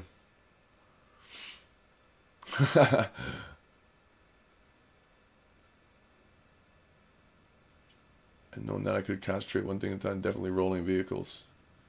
Oh yeah, they're moving. Their wheels are moving, and especially at the end, you can hear it. You can see it too. But I don't think they're rolling because of neutral. I think they're rolling because the park is allowing them to skid a little.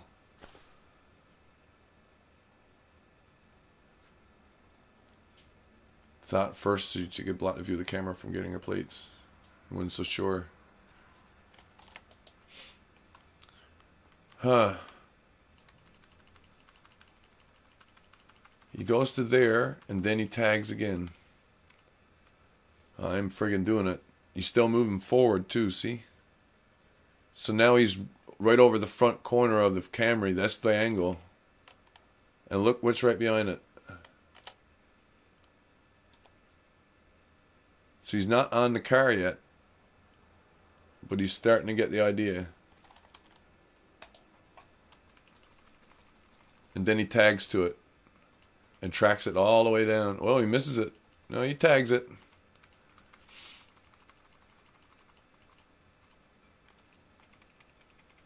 And there's a very definite angle difference there. Kind of overlooks it. Insert rotation.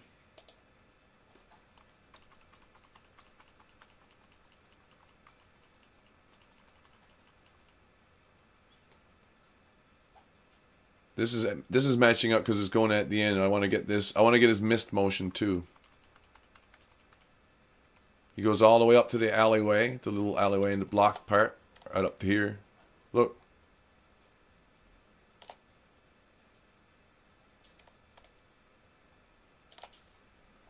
He knows he's got something. He doesn't know what. And that's like fucking shark fishing. It's like having a big game fish.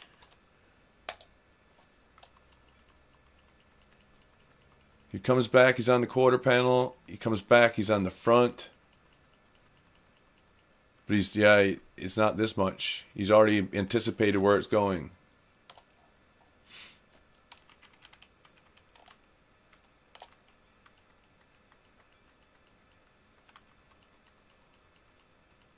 So he's back to the Tundra there, right? At least, and he's on the window and panel.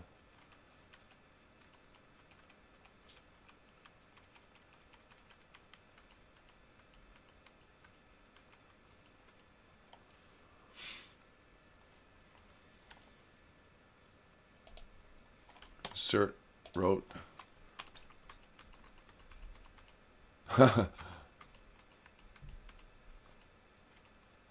It's like he's a badly tracking software at times. It's weird.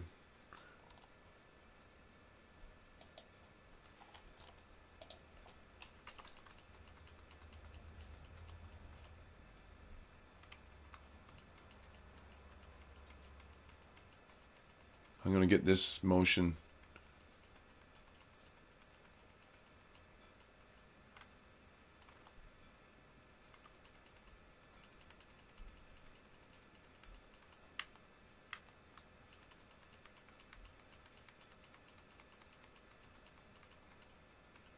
He's definitely there by there.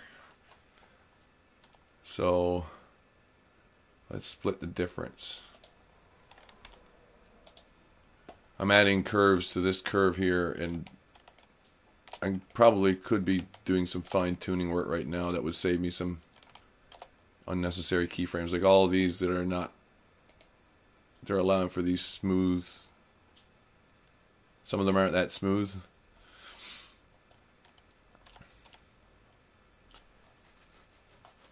Let's try that again. On the back, catching the corner, yep. Car falling out of frame almost, but it's coming forward so it can't. Now it is.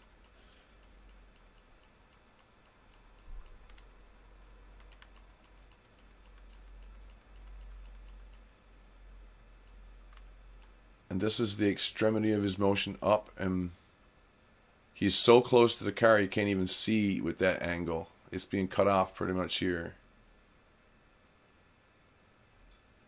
It gives you an idea of the width of his lens.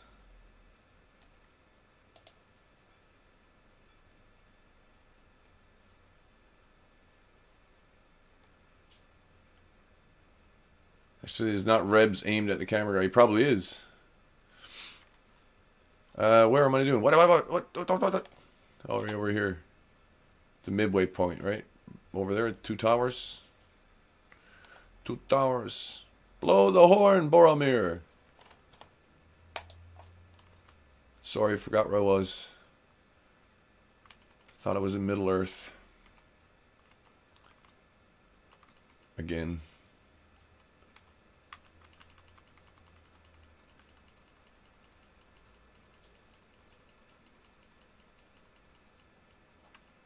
Wow, he's not jittery, but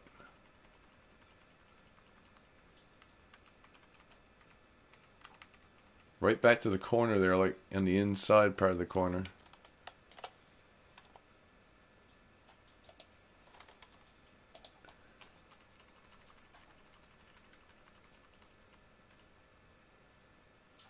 Forward to the wheelbase, or to the rear axle, sorry. Rear axle of the car. And then back for the last keyframe.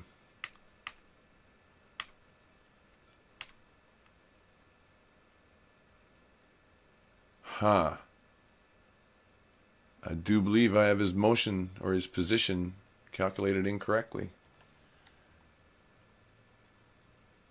For this angle to appear about right, and this to be incorrect, like has to be back farther. Going to do it on the Y. Allow that I'm going to be seeing a little bit of him, not really any of her.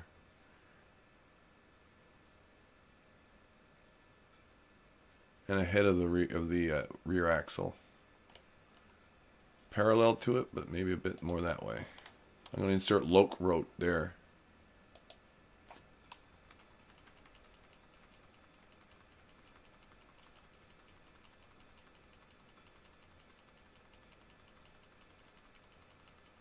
Look at Buddy next to him with the sunglasses.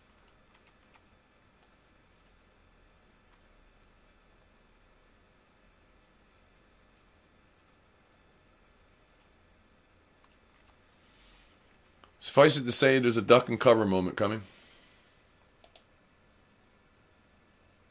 Wait, no, it might have had 2 different cams. Wait, hang on. I worked in Hollywood. Over crank the camera for slow. Yeah, under crank to get to speed it up. Right. It's frames per second. It's true, Doug, but you know, there's another problem. It's true in digital video, and it's also in frame rates for film. Your frame rate also determines how many chops of a given motion you're getting per second. So if you change the frame rate, the motion's still going to appear wrong. And if you drop frame, if it was filmed with audio next to it, if you drop frames to correct, they're still going to have gaps or jumps in apparent motion because of the frame rate that was originally shot in, the shutter speed. The shutter speed is the frame rate. So the shutter speed determines how much length of a frame you're going to get, or if there's going to be blurring or anything else, how big the blurring is going to be, everything. I guess this guy might have had 2 different cams on him because one of his videos hands holding a rod, yeah. But in the other videos, his flag's not. Alright, car stop, moving forward, the long shot of crowded. And You too? Flagging the lens for the editing. Maybe. Where is the guy who's filming over across here? Should be somewhere here, right? Holy shit, man. Rebels video here is at full screen when it shouldn't be. I'm going to put it back to its original format for just 1 second. Oh, wrong one. Rebel, come here. Come here. Come and see here. Papers, please.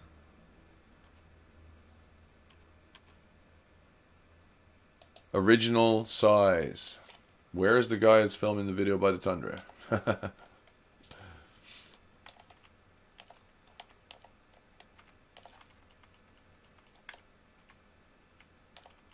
Because he's filming now, right? Is the guy in white there?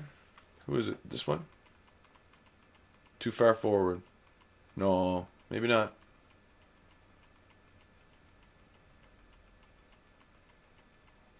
Again, original size.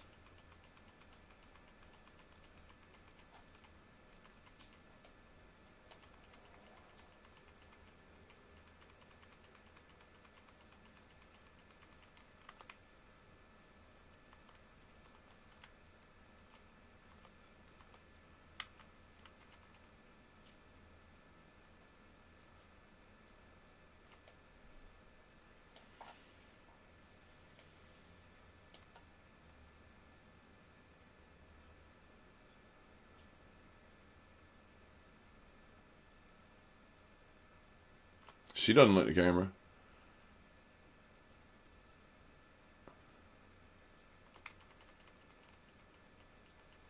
Should be moving over there now, maybe?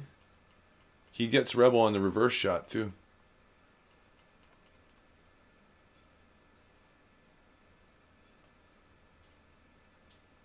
Zooming in here.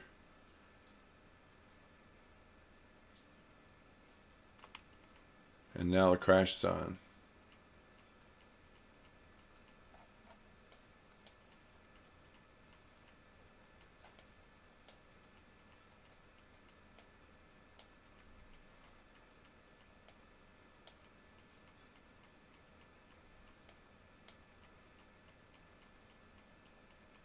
Rebel moves forward for most of this.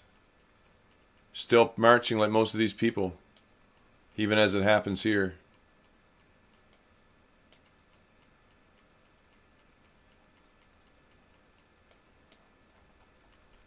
And that's the magic of H.264 video compression.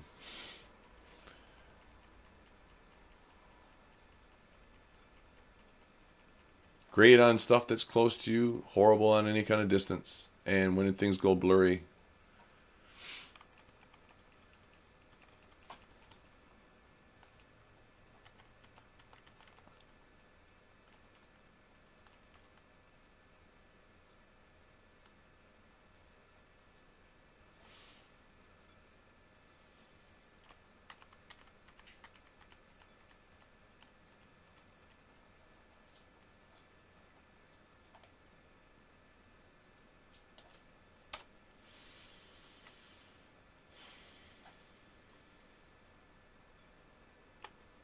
I see one guy still standing there and kind of pointing back.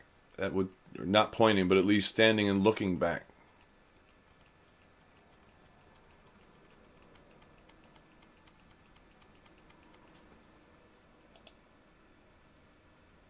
Black bearded dude. Guy with white shirt. Drone shows are rolling near the passenger side wheel. Hang on.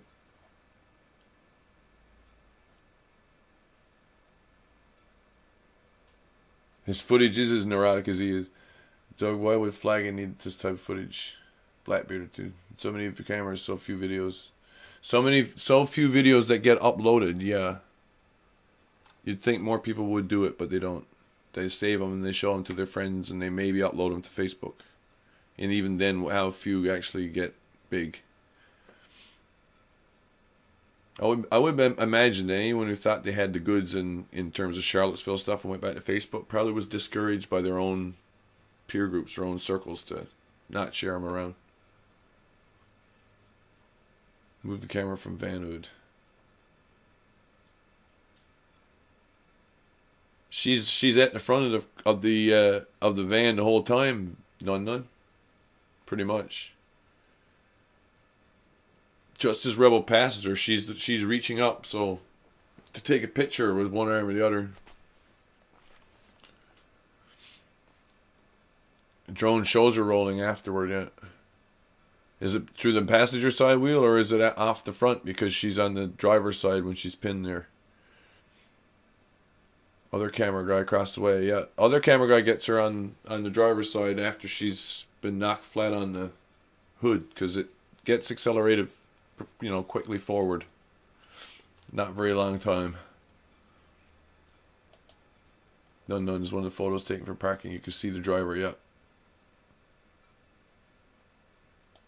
She doesn't look to be taking a selfie when she's looking up over the van. I think she's trying to take a picture of the crowd of people going up past the traffic.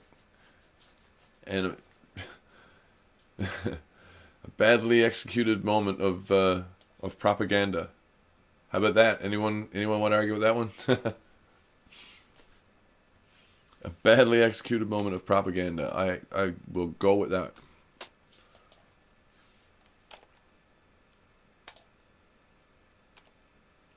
So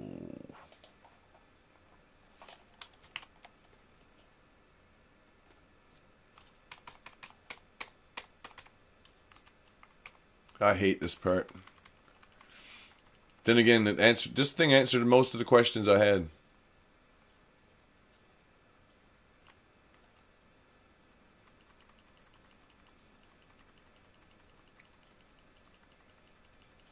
Yeah, there's stuff in the back there too. You can't really see it in this one. He's like, what do? I don't move too much. He is moving. Till about there maybe? Or is he just rotating? Not now, not now. Guy runs into him.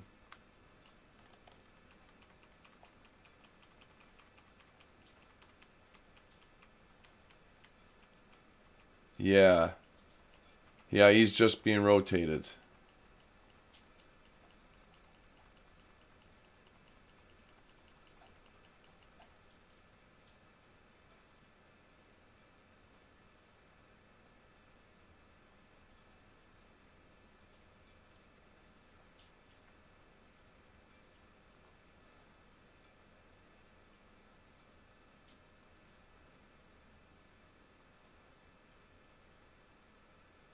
You gotta be hugging that wall. And he's still on the line.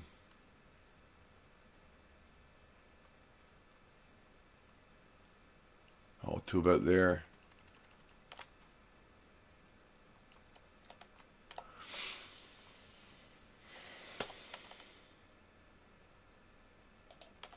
Gonna move him like 30 centimeters north. Wrote. And I really ought to update the rotation for that. Well back from the car.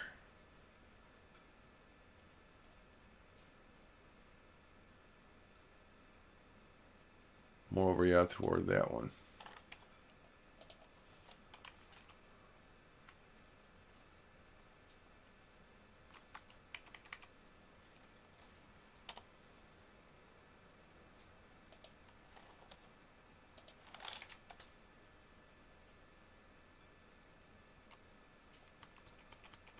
So he follows the car up to about here.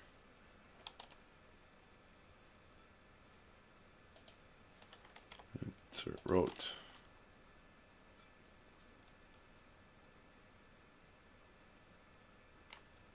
And he's still watching even though he's not using his camera. So most of his camera does kind of switch around. He might be using two here, a body cam and then the one that's in his hand, obviously. Can't be on the end of the stick we're watching. So this does tell us quite a bit of information about which way he's looking. And it's farther up the road. because of that.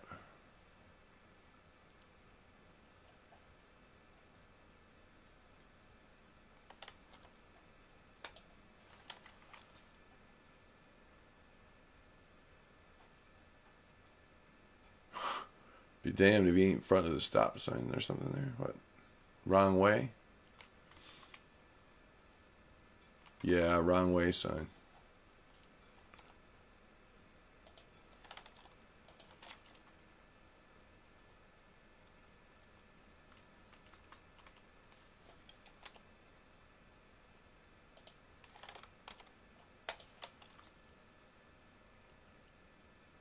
Man, look at the people bumping into him.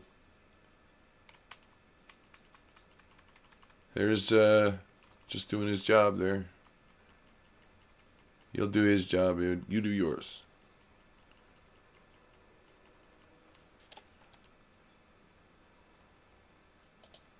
So rotation. This is better than the camera you got in his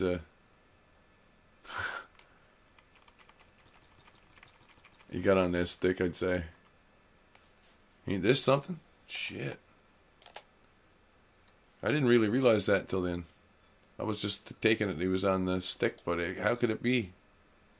Unless he's taking the camera off or holding it upside down or something? What?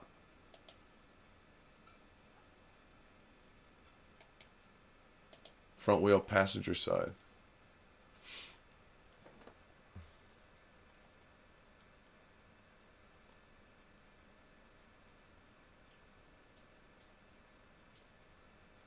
Clump of red pixels. Okay. Okay, Belilu. She was standing in the front of a van, did not move from sidewalk to road. I'm pretty sure she was standing in front of the van. It seems to be her that's visible from the shot from behind from Jeremiah and Nup. And also in the drone too. She's like pinned against the front as the van comes out.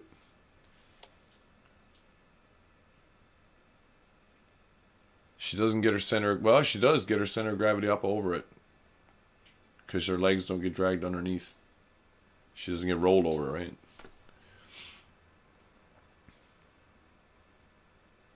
But then afterwards, she's kind of ejected into the crowd, I think. Quite honest. There's she.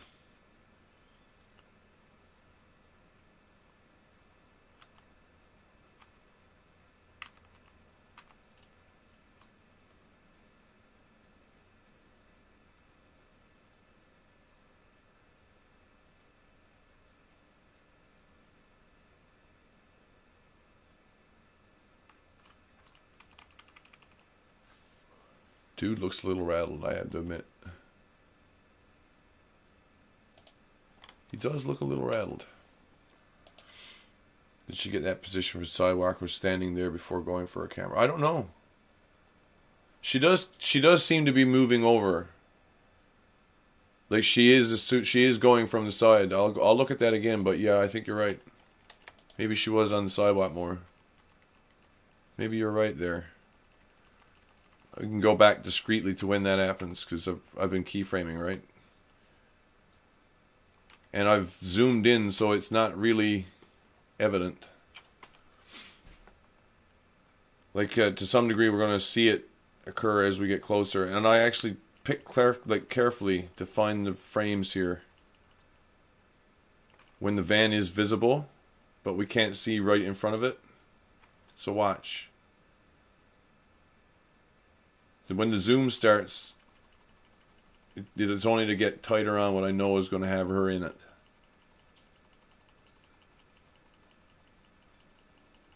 So unless I'm missing her moving across here now, I don't know. There's a lady with a black dress or something that's got a pattern on it. I mistook her first for the van driver, but I don't think so. They separate after this. There's like, you can see there's one person still here, but behind the van driver's now in front of the car.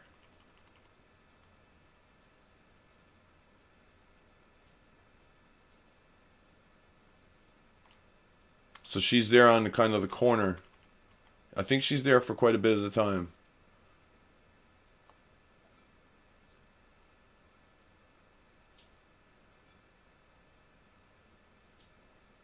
She could be there right now. Look. Seems to me that she's a blob right in about here.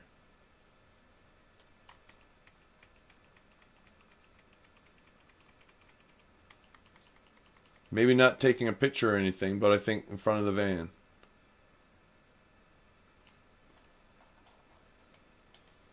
Could try sharpening it too, I guess. But wouldn't expect it.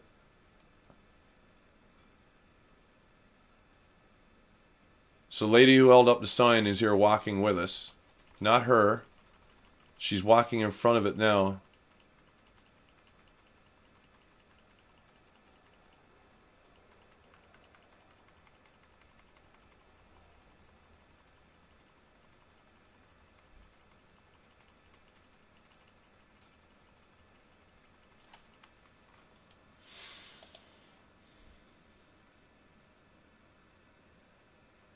Furniture and the van door.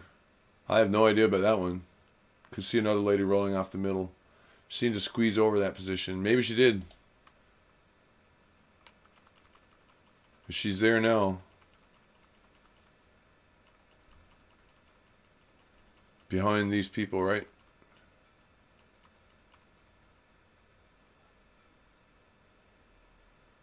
She's only just getting there to hold up her arm. Unless she's taking pictures all the time. She don't have much time to get out of the way either. I mean, not much at all. I'm going to go back again in time. Hang on.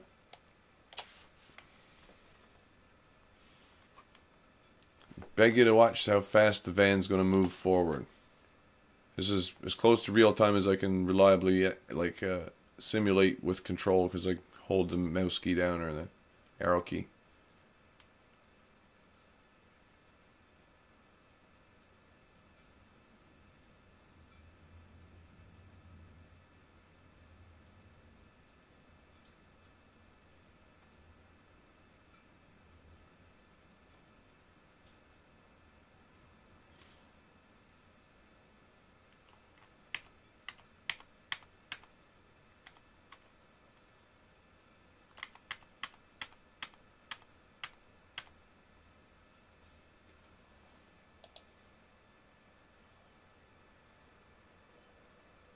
It's pretty big. Ain't gonna lie. And that doesn't mean it isn't nice. Merely, it's substantial. My point of the query is she was on the other side of the van. It's also in Rebs. She's not on the other side of anything. She's on the same side she was. Reb's position hasn't changed much. He's been here in the corner when he spotted her first. She was on that corner. She was loitering in this area, but she walks around, right? She could be going back and forth between the crowd that are gathered here to talk to them. I don't doubt that for a second. She could well have just been getting in front of the van. But seemed to me like earlier, let's go back in time again, the last zoom. I did a motion stave that had her in it, right? I think this here. No, before that.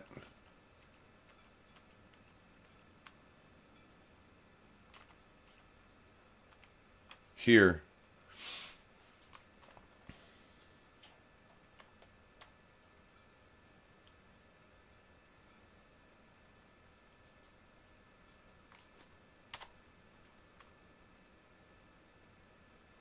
Maybe it was back here too, because there was not a lot of motion here.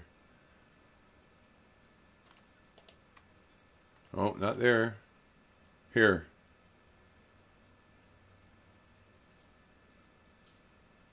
So we can see that she's by the near corner, not the far corner. There's the middle. There's the far light.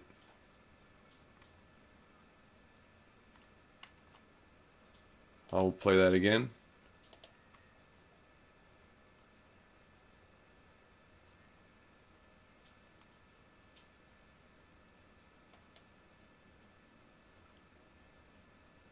If she's driving it, that makes sense to me.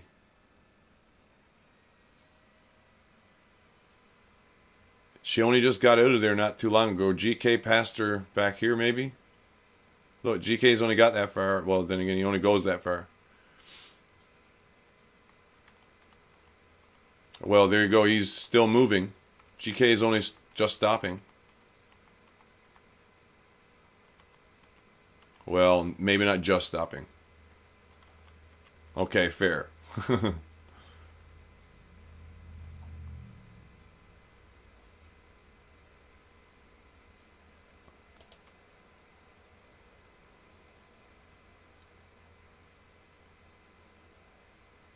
She moved in there.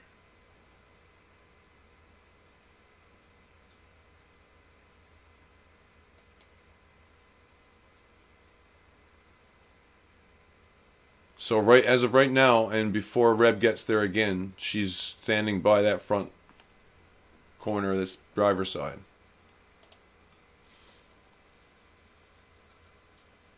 With the van in behind her, yeah. I mean, if she didn't think that it was a dangerous thing, then fair, right? She hadn't thought of it in those terms, but if she planned to be there as a roadblock for to stop traffic or something, then I don't know if she could have really considered it not dangerous. She probably didn't understand what she was taking on.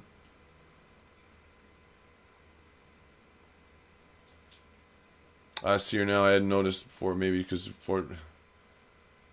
So she took a selfie. Maybe that's what she was showing on her phone. That's right. She might be going for street cred. I ain't gonna lie. That's the truth.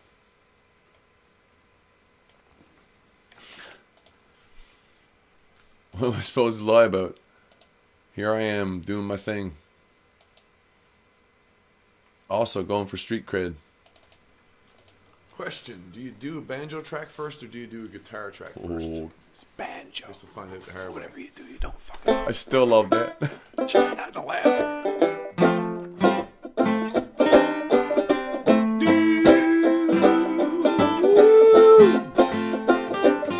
Once again with the tide, she slips her lines, turns her head, then comes awake. Where she lays so still, there are privateers warp. Now she quickly gathers weight. She will range far south of the harbor mouth and rejoice in every way. You will know the blue nose in the sun. See a bow rise free, others see it in a seaburst cloud of spray. That stones the chief while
I took to the trade.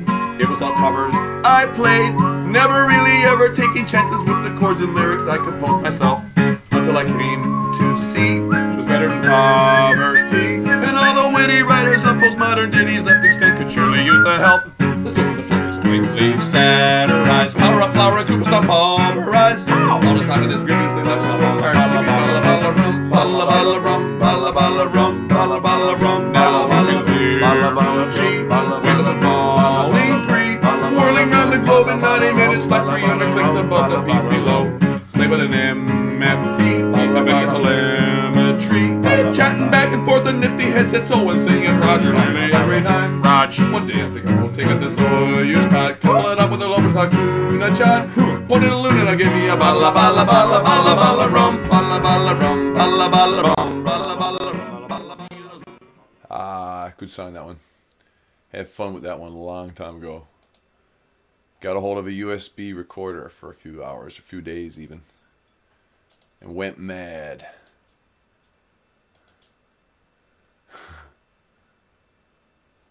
Hollywood set, street cred. Replied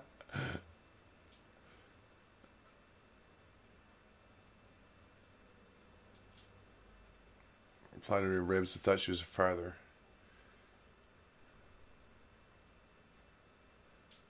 Bottle of rum. It's from the Gatsa Ladra. I got the music from the Gatsa what's it? Ladra. Is it the magpie? Something about the magpie? Yeah. I don't know about mad. Oh, talented, I mean. Talented. Mad, maybe.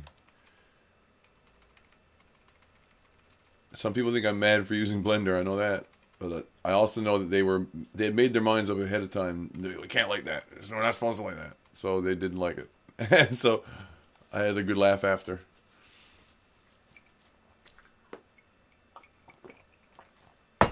Oh. I got Cult of Nick still here in the background. To a global communications system is going to remain private. And I wonder, I mean, the thing as well about bitcoins is with the price going up so much, you know, taxation's one thing, but using it as a functioning currency is quite another. I read a story about a guy who had bought a pizza with Bitcoin in its early days. That's right. And that pizza, had he not have bought it and instead kept the Bitcoin in his wallet, it was worth thousands now. Yeah, I think he paid something like 50,000 bitcoins, which is, I think is that 2.5 million? Maybe it's 25 million. It's a lot, anyway, for a pizza. So, but the converse argument is that was the first time someone had attached material value to Bitcoin. Before, it was just a bit of, geeky noodling between guys that had invented basically a token transferal system.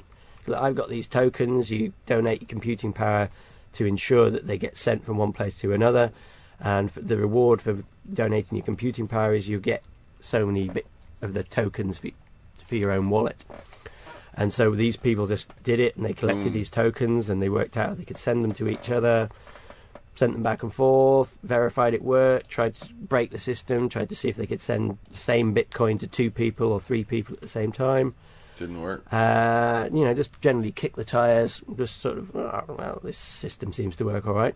But then this guy, he'd obviously been working at, mining Bitcoins for a while, just put on a forum, if someone can get 2 pizzas to my house in the next hour or something, I will give them, 50,000 of my Bitcoins.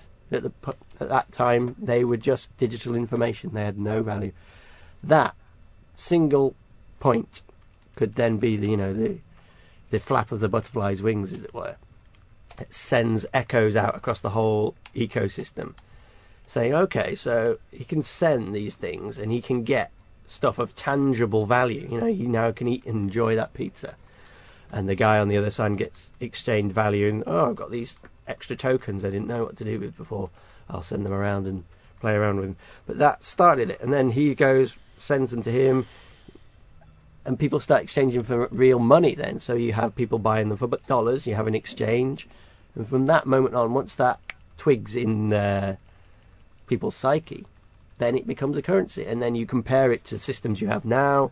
So, okay, what's a dollar worth? A dollar's worth what the government says it's worth. You know, it's not backed by anything.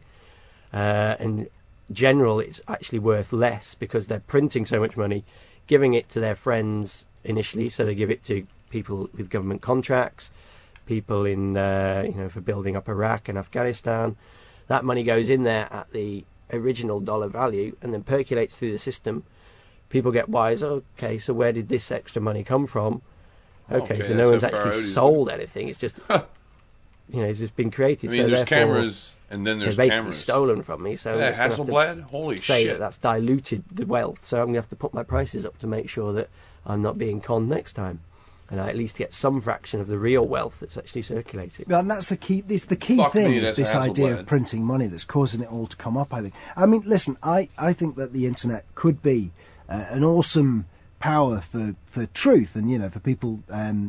I think it's now becoming harder and harder to lie. Let's put it that way. Even in day-to-day life, like I give you an example. A friend of mine, he didn't go into work because he was poorly.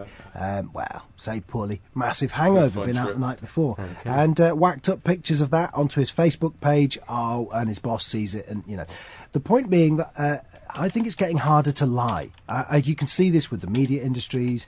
You can see this with Jimmy Savile. If you're listening in America and you don't know what that is, basically Her Majesty's broadcaster presented a guy called Jimmy Savile, who became Sir Jimmy Savile, close friend of the royal family. Turns out he was also Britain's most active serial paedophile, and it also turns out that at points it appears that was covered up by the British establishment. The point is that came out partly, largely in fact, as a result of the internet. The BBC spiked the story when some journalists looked into it at the BBC, and they said that, well, we're not going to put that on. And, the journalist said, OK, we can turn to the net. We can expose this with the net. You can get access to an audience without a license to broadcast. The point is, I think Bitcoin seem to be unpicking some of the lies that have been told as regards money. Yes. And it seems to me that some of the chickens are coming home to roost as regards quantitative easing. People who go out and kind of actually do live shows and take that risk and all that kind of thing. That is a magical act sort of thing, and it does something, and it's kind of like portrait cam is a Hasselblad. It might not do what they expect or whatever, but it's kind of like it does something, and that's kind of really where it's at, You see, I think that it's interesting that this conversation's kind of come full circle, because I suspect that's maybe why you and I are such enthusiasts for what's happening at the moment, because in terms of occultism, if you get into the ideas of occultism, a lot of the modern world makes a lot more sense with the internet and everything that's going on, the shifting of the age and all that kind of stuff. Whoa, boy, it's almost like it was written for it. Yeah. Well, I mean, all these things go on concurrently. I mean, I think that's the good thing of reading that SSO TBME by Ramsey Jukes. He points this out that. He kind of divides the world, or the kind of what modes of human behaviour, if you like, into kind of art, science, religion and magic, and they kind of go in cycles and stuff, and I don't think that's I think Are there alternatives? Because I've been told about something called light coins. That's online. Right. So that's another interesting aspect of the Bitcoin phenomenon. So Bitcoin was the first cryptocurrency, as it were. Now there have been almost an infinite number of or infinite possibility of alternative coins. They call them altcoins. So you can just basically take the source code for Bitcoin, take a look at it, read through it, say, actually, I don't like how that works or this works. I think you should be able to exchange Bitcoins faster. There should be more in circulation. So that's what they did. They took the Bitcoin protocol, they rewrote it. They've even done fancy things like Namecoin, where you can now attach, instead of attaching coins, well, you still attach coins, but you can also attach a web address. So you know about DNS. No, you're going to have to work from the basis that I'm an idiot and work your way down from there. Fine. So when you type in a web address into a browser, it sends that web address to a DNS server, which picks up, it's basically just a directory all the camera. computer knows is the IP addresses of each computer on the internet. So it sends that Not your word average string, camera. google.com, to the DNS server. The DNS server then sends back an IP Jesus, address man. to your computer, and you connect directly with that IP address. That's all I'm going to see now. But so obviously at the moment it's a centralized server in the US somewhere, and so that It's like, makes a lot I of hope people the shutter uncomfortable speed that- was good. although they Sorry. claim, it's freedom of speech and it'll never be attacked. The US government, if It's they a real don't good like a picture certain for, site, like, could go on there trying and to say, figure out what it actually, is. let's lose the IP address. It's in to a that hard case. domain. It's what, So when people type it in, it either comes up with an error 30 page. centimeters? No, not even 30. And this is 20, happening 20 at the in most. China. It 20, comes up with an error page, or 20 it sends you centimeters to a square. completely different site. So they can knock out individual websites. Knock if they out want. individual websites. So someone's come up with a system based on Bitcoin called Namecoin, where they attach web addresses Comes from near the to doorway. IP addresses, and they don't need a central authority. So they use the Bitcoin protocol and people donating their computing power to secure the network, to make sure that people, if they type in a web address and they're linked to that naming system, they can then find the computer that's attached to that name, which I thought was very powerful. So there's that, and then there's just other ones where they say, well, we're going to have 84 million, we're going to make sure, say, Litecoins are generated every 2.5 minutes rather than 10 minutes. And Okay, I'm gonna do this the in two other moves. thing is, This- if they this use the roll same over, and then he encryption steps on the regime inside. as Bitcoin, because there were so many computers on Bitcoin and these new coins were very small, what you could do is have that huge amount of computing power just dumping onto this small, very small new network, and it would flood it, and could take it over effectively and have all Again, the like a transactions delay the move, validated though. by one body. So it Delay the ruins rotation. decentralization. So now- hang on, is it just to get this into context? Wikipedia. If only 10 people knew what Wikipedia was and 9 of them were mates, then you would have a very strange version of Wikipedia that the majority of people would disagree with. Yep. Is that what we're talking about here? We've got a big community behind Bitcoin, meaning that it's a lot harder to take over and muck about with. That's right. Whereas Get the Litecoins film. and the other ones are smaller, so there's more potential Double for that. sets More liquid water, yeah. potential for that, exactly. It's It doesn't true. necessarily mean it'll happen, but it creates that risk, and then the risk creates insecurity, and because the coins have little intrinsic value anyway, once you've got Twins are not the bane. insecurity in a market, the value drops very low. But if you've got China getting involved with Bitcoins, as I understand it, they employ armies to go online in China, and armies of people on forums and so on and so forth. Okay. Is it Twins are possible the that China free spin could of take continent over farms. Bitcoin? Yeah, it's certainly not impossible. If you devoted enough resources to match the current network, which is considerable. I think we're at 5 terahashes now. 5,000 terahashes. He's going up at least What does to that as mean? far That's as how many sort of the Tundra, CPU but cycles or attempts to stays on crack the sidewalk. the Bitcoin code you can do every second. So a gigahash is a billion calculations a second, and then a terahash is 1,000 billion. So these are people mining Bitcoin and being part of the community that drives it. Is That's that right. So it's sort of saying how much computing power is devoted to the network. So if you had China using this in a currency war, it is possible that they could then take control of Bitcoin Yep. and start to do whatever they want, right? That's true, but because at the moment that happened, everyone's confidence would fall out of Bitcoin. The value would drop to zero, and so if China want to use it as a reserve currency, that would be the last thing they'd want to do. But if it became a case where, say, the US was being threatened as the reserve currency, they might, that's a more likely avenue. I think that the US would set the NSA going, the huge computing resources they sitting have, beside the Tundra, the camera to guy try and from across attack the street, more network purple and shirt. just ruin confidence black in the shorts. network. If someone comes back and says, I sent Hang on, 50 no, we'll go through it bitcoins again. to this Have a look. address, and then it was rewound by someone managing to get enough computing power that it could reject transactions and say, no, that wasn't a valid transaction. And it's So not at this valid point, he because really is I've built rotated that way. His 4 point is blocks and where you've he's only going. built 2. So that's the whole principle of the Bitcoin network. It says the one with the most in this way, computing power wins. So if you build enough blocks on top of your initial statement, which is, say, I stay, that transaction is invalid, and then you build enough blocks on that, more than say the honest part of the network, which says no, that transaction is true, there's nothing wrong with that transaction, he can send bitcoins there, but they aren't able to build enough blocks on to secure that postulation, then you can create, it's going to be set on the front instability in the market. If someone comes back and says, I tried to send bitcoins here and it was erased, and then obviously there'll be He says it's not true. It's just, is it useful? And it's just another way of looking at things. You could invent all kinds of different divisions and come up with a theory about it, and that's a magical theory.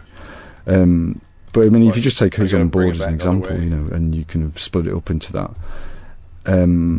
He sort of, his thing is, he says, they're not at war with each other. People sort of think that science is at war with magic, for instance, or something like that, and they're somehow antipathetic to each other and things like that, and it's not really the case. Maybe it's like they can exist all together, and it's just how you view it. And so if you take sort of various occult things on board, or you find them useful, and then it can sort of, or it can change the way you look at the world, change what you see, and that's a magical thing, isn't it? Changing perception or whatever. When are you going to pull out? When are you going to stop? Because you've got a lot of money there. That's right. So at the moment, if I just keep my value, say in bitcoins, it's as far as I'm aware, it's not taxable. So you're only taxable when you exchange that for UK pounds. Oh, really? So you can have your bitcoins for as long as possible. You can have millions in bitcoins and never need to. That's right. At the moment, I imagine that situation will change because it's treated under capital gains tax. That's genius. So hang on a minute. So right, okay. So the money you've got, which is in bitcoins, taxman doesn't need to know about it because it's not actually money. That's right. But it's starting to change because there was a US Senate hearing a couple of weeks ago, which decided to say, Bitcoin is a legitimate currency. It can be used as money. And so once they state that, then obviously the next step is to say, so therefore it can be legitimately taxed. But if they do that, is that not a dangerous game? Because then they're legitimising something, the intent of which is to take them down. Exactly. So this is no one really knew how this Senate hearing was going to go. But it seemed most people have said it was a positive thing for Bitcoin because it's given Bitcoin some legitimacy. But then there's the other side of the argument saying, no, actually this, they're paving the way for regulation and control and locking the whole system down. And that then looks more like the confidence camera, I guess, there, destroying it. Or is that a call for? But as soon as they start taxing Bitcoin, then, how are they going to tax, for example, the other ones we were talking about, Litecoin and all the others? Exactly. That's so going then to be a difficult process. People would move to these other altcoins, and they'd have to say, tax all cryptocurrencies, something like that. But the interesting point is, he's in frame for a shit ton of time. Because it's a deflationary currency, i.e., the government can't increase the number of bitcoins. So therefore, if you have value, you have savings in bitcoins, and they're going up in value, as in what they can actually purchase, but the actual number of bitcoins aren't going up. Government can't. At the moment, you'll know whenever you get interest in your bank account, it says 0.01 pence of interest, tax paid, something like that. So the government immediately takes tax from the interest you get on your bank account, which is amazingly cheeky because the only reason the money in your bank account is decreasing in value is because they're inflating. So they're stealing money by inflation, and then to make sure that your money keeps a reasonable value. Is he only opening it up now? Savings account. No. They then add on interest so that you're back to where you were. Then the government say, actually you've earned money there. That's earned capital. So we'll take a chunk of that as well. Amazing double tricks they pull. Well, let me tell you something. They're absolute scumbags with this stuff. And the thing is whenever I used to talk about Don't hassle me, taxation blood, and because the fact I'm that I beautiful. wasn't keen on it and so on. People would Don't hassle me because I'm beautiful. Not Maybe quite that's dig the way where I I was put coming it. from, but I think people are starting to kind of wake up to it a little bit now. I mean, you know, what is it? They people will come at you and they go, got "Oh, well, another it pays hot for the thunder NHS, it generator. pays for the Across the you street, know, who Her goes by our Majesty's trade, police and so giving on." us single Great, raises it does there. pay for good I don't things. know, the that's guy true. in red But, shirt, I was wondering on about the that. flip side, it pays for bullets and bombs for Iraq. It Don't pays hassle for me. it pays money into the pockets of the richest family in the world, the royal family. I mean, it's just staggering, really, Because I'm to beautiful. actually think about all the things your money actually gets spent on. And I guess this is where the politics stuff comes in, because we've known each other for a while. I would have said you were kind of a little bit of a lefty for a lot of the time that I've known you, but you've kind of switched That's right. to being what influenced by libertarianism, I guess, right? That's right. Libertarianism and anarcho-capitalism, actually, I think is the sort of ultimate conclusion once you get running down these thought avenues. Right. So you're at the moment you're influenced by I'm imagining mostly where the anarcho-capitalist thunder libertarian is. I got philosophy. a good idea where That's to put right. it. Anarchy. Anarchy. What's that? That sounds rubbish, right? No rules. Sounds terrible. No rules. It just means no government. It doesn't mean no rules at all. You know, because me and you have rules. There's less between each rulers, other. that's for damn sure. And you know, we have a trust, we have a relationship, and it's voluntary. And if I was to suddenly, you know, take a dump in your living room, perhaps. Not again. Yeah, well, Oh, you last know, time. these things, you, know, Yeah, you go just on. can't go. You just kind of think, oh, actually, that's not what I want from that relationship, and you'd probably end it, and we'd probably never speak again. So, I mean, What's a dump between friends? Listen, you want to do that? Knock yourself out, man. We'll pop back to my house later on. No, I get you. Yeah, it's a voluntary relationship. There's no, we're not signaling. forced to hang out. Yeah, okay. exactly. And you'll always find, so sort of the middle class are always the most peaceful in society. They can negotiate things. So you talk about people living without government. Look at your own life. How often do you actually appeal to government? You know, basically we have voluntary interactions. Yeah, but the threat of it exists, though, doesn't it? I mean, you know, middle class people get on very well, but if someone does turn up and dump in your living room, He's moving you call Her uphill now. Majesty's police to go That's to come right. and sort This them out, turn, he's right? going all the way That's where right. So Ford is. then you've got the other two ends that seem to appeal to. So you've got the aristocracy, which appeal to violence. They're only there because they used violence to oppress the masses and set themselves up. Yeah. You Let know, me it doesn't tell you. necessarily, you know, none of the facts change. Maybe it's more like how you sort of viewing it. You know. The internet's a blank canvas. This podcast is whatever it is, but it's drawn on the blank canvas in the internet. It's deliberately experimental, as is your music. I want to thank you for joining us. Thank you. We've done the great album that people can download, a cracking Christmas present, the Discordian Tarot. Some of the money from that goes towards supporting the podcast, which at the top you have people who are there by force. So, They've been on this forceful, side of his and line, I remember reading Ford, right? a leaflet once that belonged to a relative. center of mine his who was bubble quite being where extreme he in is. politics at the time. So He on said his the right world is camera, controlled not by there. On armies his of left violent camera, men. there. Yeah. That sentence blew me away at the time, because I'd never thought about the world like that. It was a feminist anarcho-syndicalist pamphlet, I think it was. Okay. And the pamphlet itself was illegal, now I think about it. That's what it said anyway. Point is, it said the world is controlled by armies of violent men. So those people have put your kind of upper class into power. Then you've got your middle class, who are they're the squeezed Where he middle, decides to actually Yeah, start I moving, guess so. think. right? And then you've got Really, the people really at the move. bottom who've been told they're worthless, right? Yeah.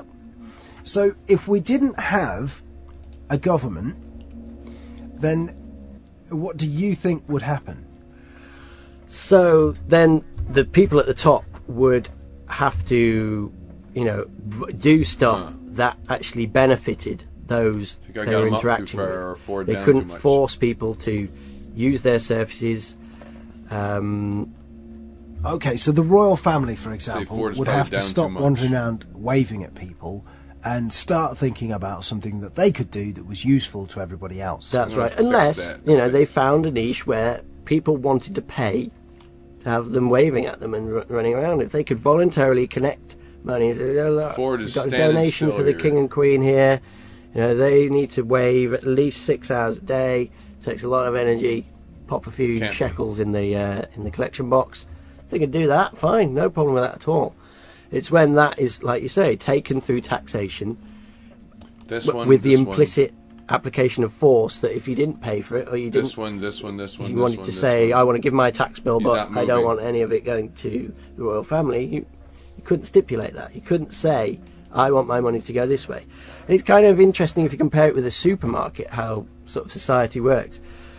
If you had to vote every 4 to 5 years on exactly what was in your supermarket, you know, from toothpaste, nail files up to, you know, grab on the Y, move it up a bit. Fish, toilet rolls, everything that you can find in your local supermarket, you had to vote once every 5 years to determine that whole list, everything that's in there.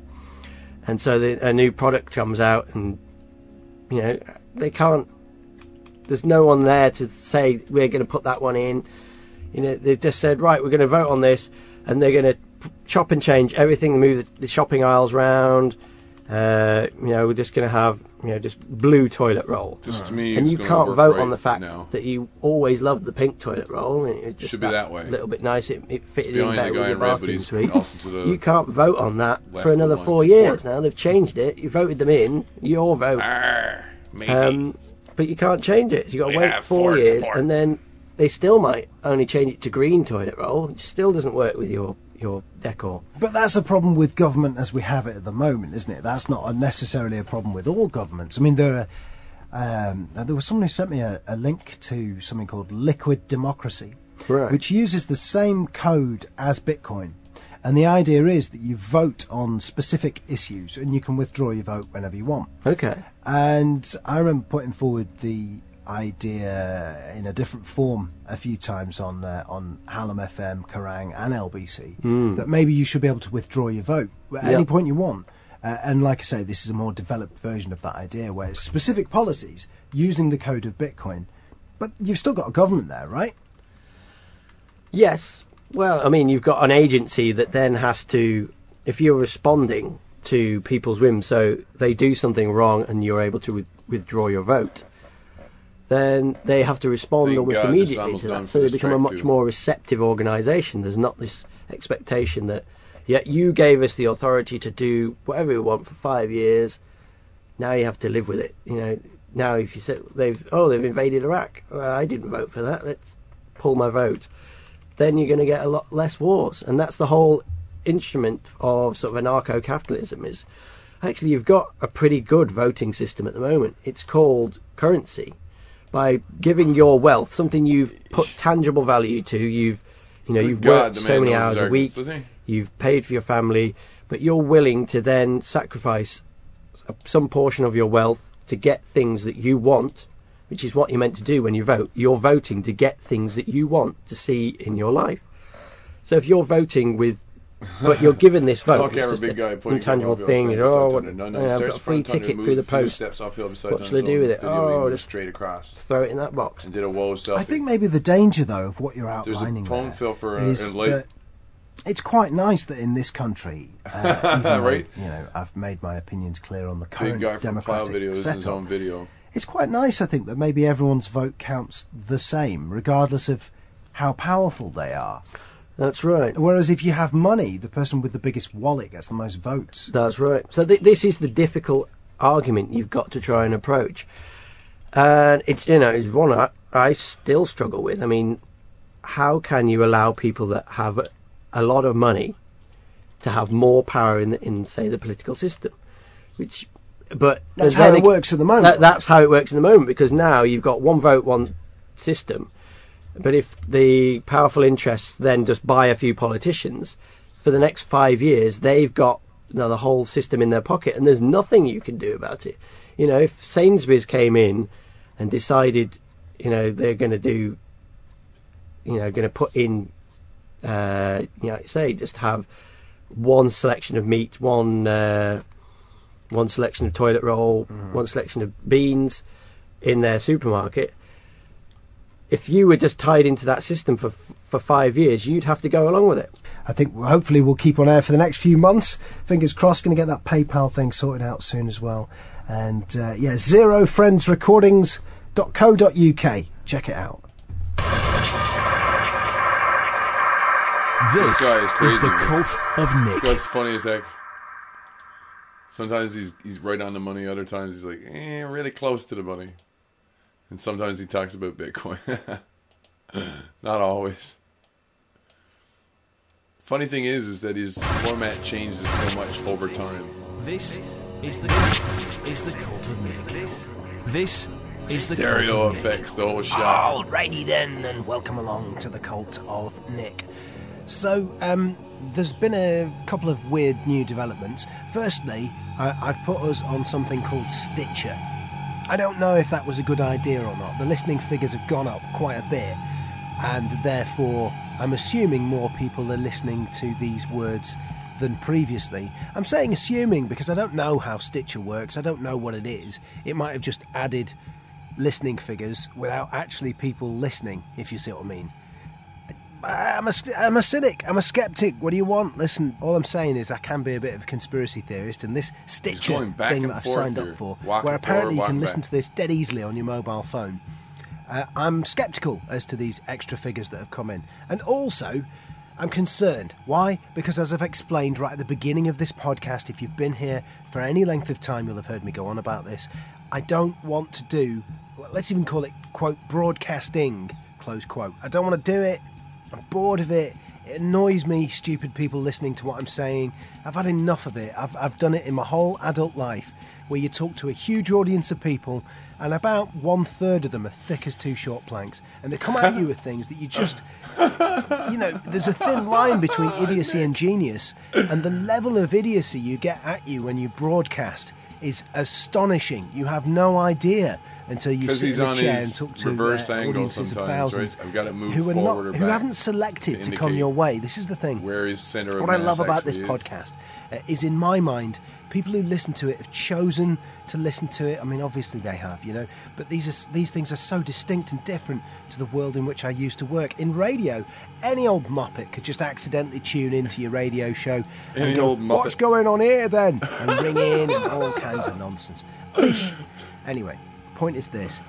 I've signed us up to Stitcher. What kind of craziness try and is he unsign on? us if it brings a huge crowd of morons who start going, "What do you mean you believe in magic? Do us a magic spell then, Harry Potter." Yeah, fine, great. Goodbye. See you later, is what will happen. Or either that or I'll just shift the podcast from one location to another.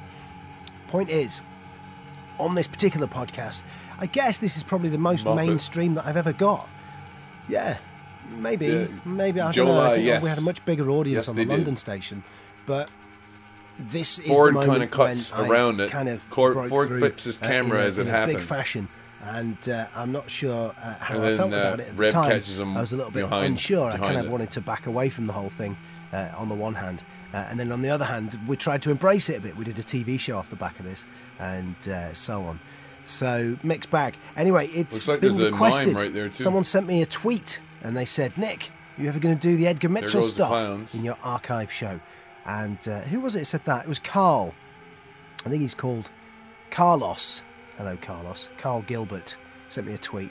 I've been meaning to do this show for a while. I've got a little bit of time to put it together now, so I'm going to do exactly that. It's the Edgar Mitchell interview. It went round the world. It was estimated at one point my God. that for maybe half an hour, I was the most listened to radio presenter in the world. The thing was mentioned on David Letterman. It was huge. I got interviewed by numerous different radio stations and stuff like that about what it was. A mime there, yeah, that was a Edgar mime. Mitchell's Looked like it. profile massively increased as a result of this. But it has What quite would a he humble do for beginning, all the so chants and stuff? What lend does he yell yourself when there's a mic check? a little bit of time and lend me your ear, and let's see what happened. Here's the interview, totally unedited, as it happened. Oh my God. This is the cult of Nick. It's Kerrang Radio, it's the night before. My name's Nick Majerison. I'll be absolutely honest with you, I'm really nervous and excited and... Everything's fine, no big deal.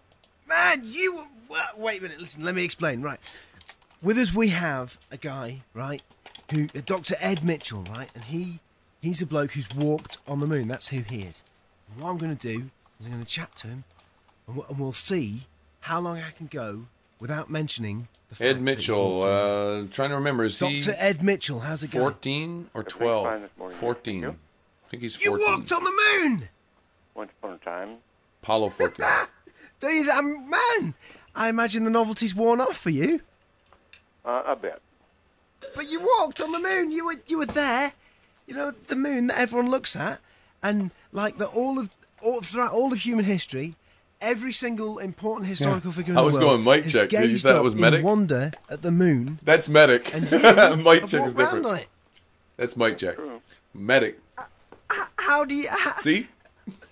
I'm having difficulty knowing that I'm talking to someone who's done that, right? And yet you've done it, and that must have that must be the most incredible, bizarre, insane thing in the world.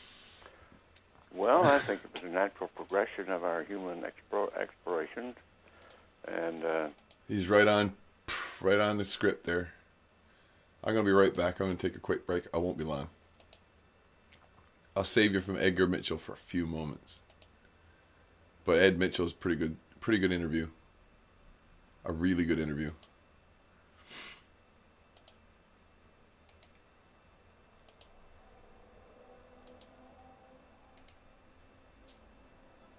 I need to stretch my legs one more time before I settle into the rest of this little bit. And get another drink too. Check, check. 1, 2, 3.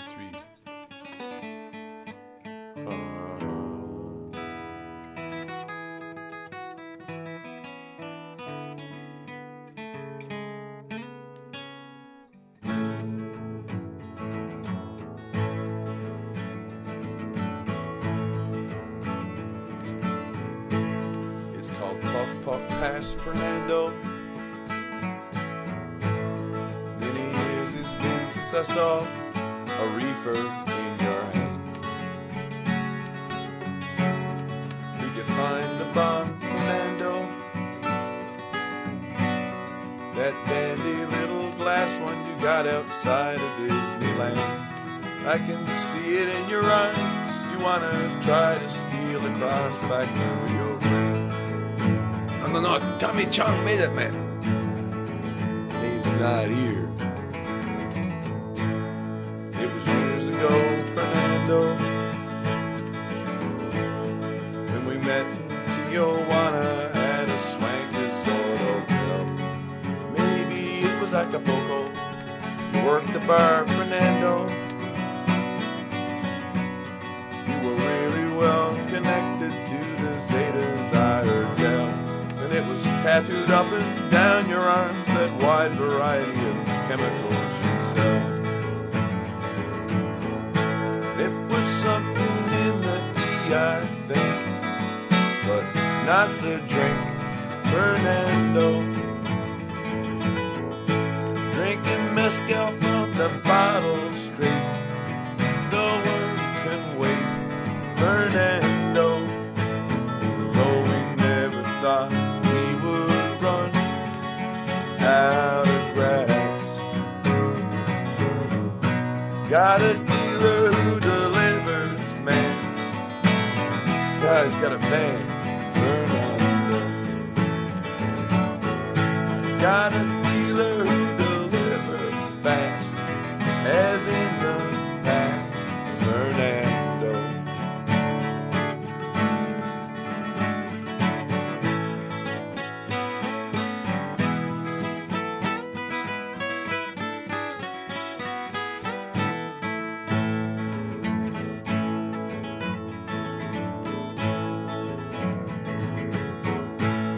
Are you still awake, Fernando? Would you put me in recovery position if I faint? Am I breathing right, Fernando?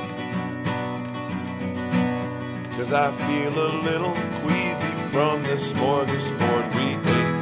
And if you think that it's too early for this song, I'm here to tell you it's too late.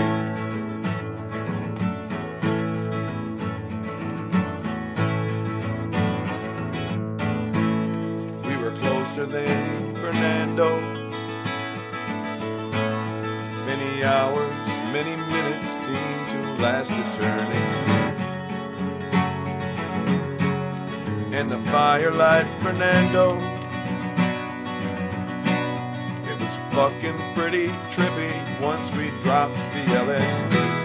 And then the magic mushrooms ayahuasca, don't forget the peyote. 'Cause we got into the nitrous first, my guts done burst, Fernando. Then a big old bag of coca leaves for you and me, Fernando. No one ever thought you could run out of grass. The coyotes, they got some in the truck. With any luck, Fernando. Got lyrics in this changed just a little bit. Inside 10 miles That's still there. of that Churchill Square. Yeah. He's got your dear Fernando. It's my favorite line though here. Throws a couple extra papers too in the bag for you, Fernando. Pretty sure I heard a story about a dealer that did that. Throws papers in the bag just so you can roll a joint right off the bat. Oh man, what a guy. What a guy.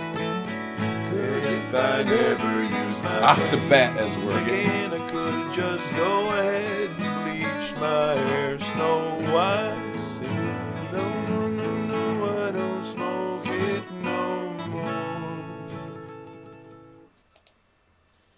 more. Don is broken here. Don's broken. Birds are singing. Didn't know there was still burns here. Mouthing medic. Frig, man. Medic! Medic! I'll be hearing medic in my dreams for weeks. This might be an improvement.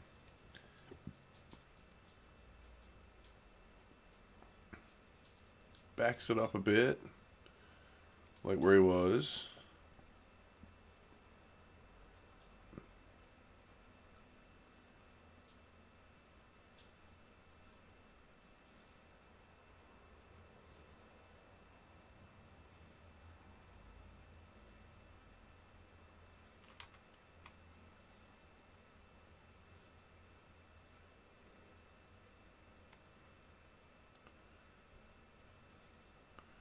Darn, he goes right back to X corner of the X, like.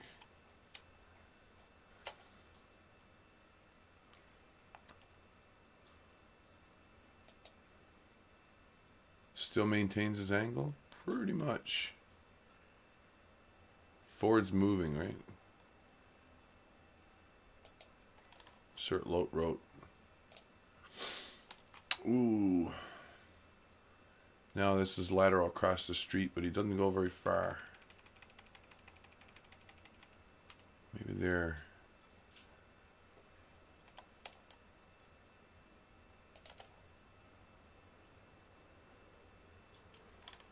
I'm going to try that without changing the rotation too much. He bounces a bit, but he ends up correcting it. For the corner.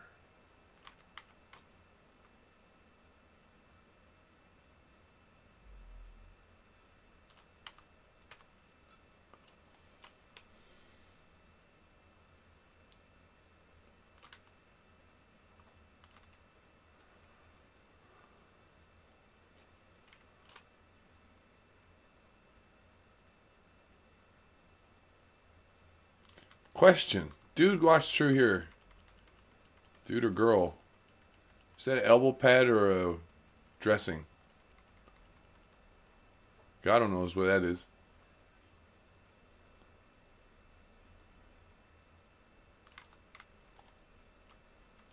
Girl. Perhaps. Is that a dressing or is that an elbow pad?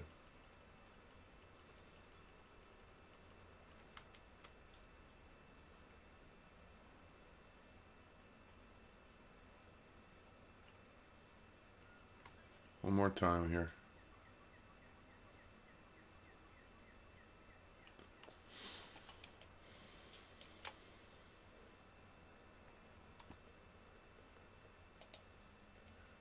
Cert wrote. You know, from the time the ancient Phoenicians in their frail boats started to explore the Mediterranean, and the South Sea Islanders started to explore the South Pacific in their dugout canoes. we humans have been exploring. And so this is the next step. Our ancestors, I mean, my parents' generation started exploring in aircraft, and our generation started exploring in spacecraft. So it's just a natural extension of what we humans do after people started walking across the continents thousands of years ago to find new territories. Walking Forge across be well on planets. this side of That's his what we're talking about. I mean, wow. line. Listen, let me get some detail here. So, January the 31st, 1971, you set off on your journey into outer space, right? Right. What did it feel like, right? I mean, obviously you were involved in NASA already, but what did it feel like when you were selected to go to the moon? Well, I had started out to make that happen in October of 1957 when Sputnik went up. And I realized humans would be shortly behind that. And it took me a while. I was a Navy test pilot coming back from the Korean War in 1957. And I got some extra education, did my test pilot duties for a while, and eventually was selected in 1966 into the Apollo program. And was selected for a crew status for a couple of years after that. So that was pretty nice stuff. I'm trying to picture, was it a phone call or a meeting, or why shouldn't I? The moment when you knew you were going to be going he's exaggerating towards the moon? a little. Being selected into the program, which was the first step, was a phone call. But from Deke Slayton of the astronaut office to tell me I'd been selected into the astronaut program and what I'd like to come to Houston and join them. Of course, I answered yes. And then it was in 1968, I believe. Late 68. Dressing, believe it or not. For the crew assignment, I was back up on Apollo 10, which meant I would. This dressing is put on pretty damn quick. Yeah. Be available to be prime crew on Apollo 13, and that was the sequence of things. This is him making his way uphill. So, I mean, how did your friends and your family feel about it when you told them? They accommodated. All of the astronaut families accommodated this pretty well. It was. It was a highlight of that period of time, and an exciting new venture. And those of us that were privileged enough to be a part of it were very excited, very pleased to be joining in all that fun activity. Do you know what, though, Ed? Let me tell you, if I were, can I call you Ed, or should I call you Dr. Mitchell? Ed or Edgar, that's fine. Do you know what? If I had been your friend at the time, and I know this sounds stupid, but it's true, I would have probably tried to talk you out of it because I would have been frightened. Well, you probably would not have succeeded. But, yes, that was... It's true. I mean, listen, let me tell you, I got a friend of mine, he did a sky jump with a parachute. And obviously that's something that that's a all weird the time. friggin' move. But I remember when he told me, I just said, "Oh, don't do that. That's really dangerous." You must have had people in your life who will have just been frightened that you were going to die. No sense of the camera's motion covered. Well, certainly there was a risk involved, but remember, I was a Navy, I was a test pilot, and I'd been in war. I'd been in the Korean War, and that isn't particularly a safe thing to do. And I wasn't there through choice. I was there because the nation. This is involved weird. in the war, This is and we genuinely were weird here. into the military. Watch.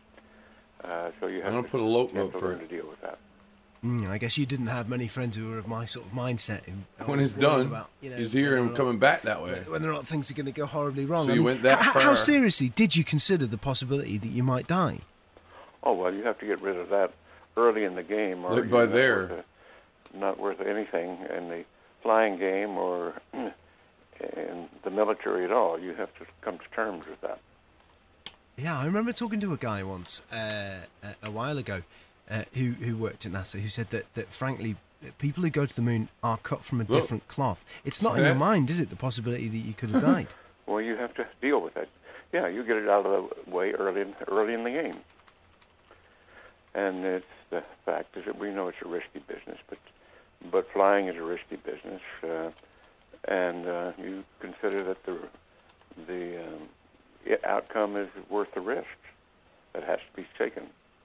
And so I think all people that go into the military have to deal with this, and certainly people in exploration, explorers, test pilots, people that are testing exotic new equipment, and people engaging in dangerous new innovations in industry. You know, life has some hazards associated with it. We all have to come to deal with that. So you're on board that rocket, right? Beg pardon? You're on board that rocket, right? Yeah. You're there, and it's starting to take off, and it's juddering about, and it's, you know, all of that kind of stuff.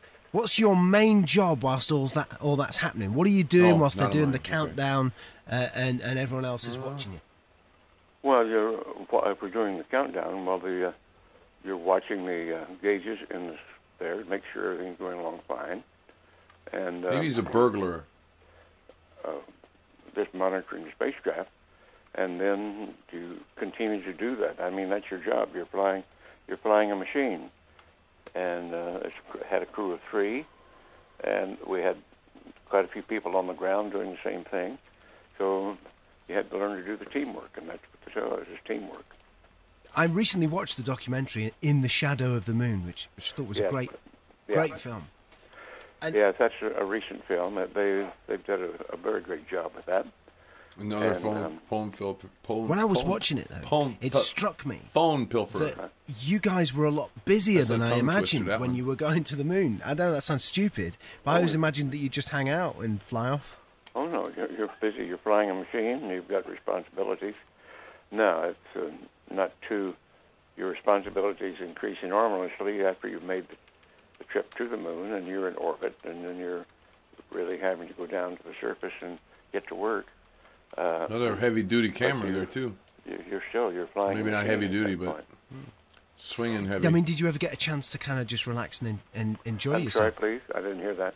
Did you ever get a chance, whilst you're on the way there, to just relax and enjoy yourself?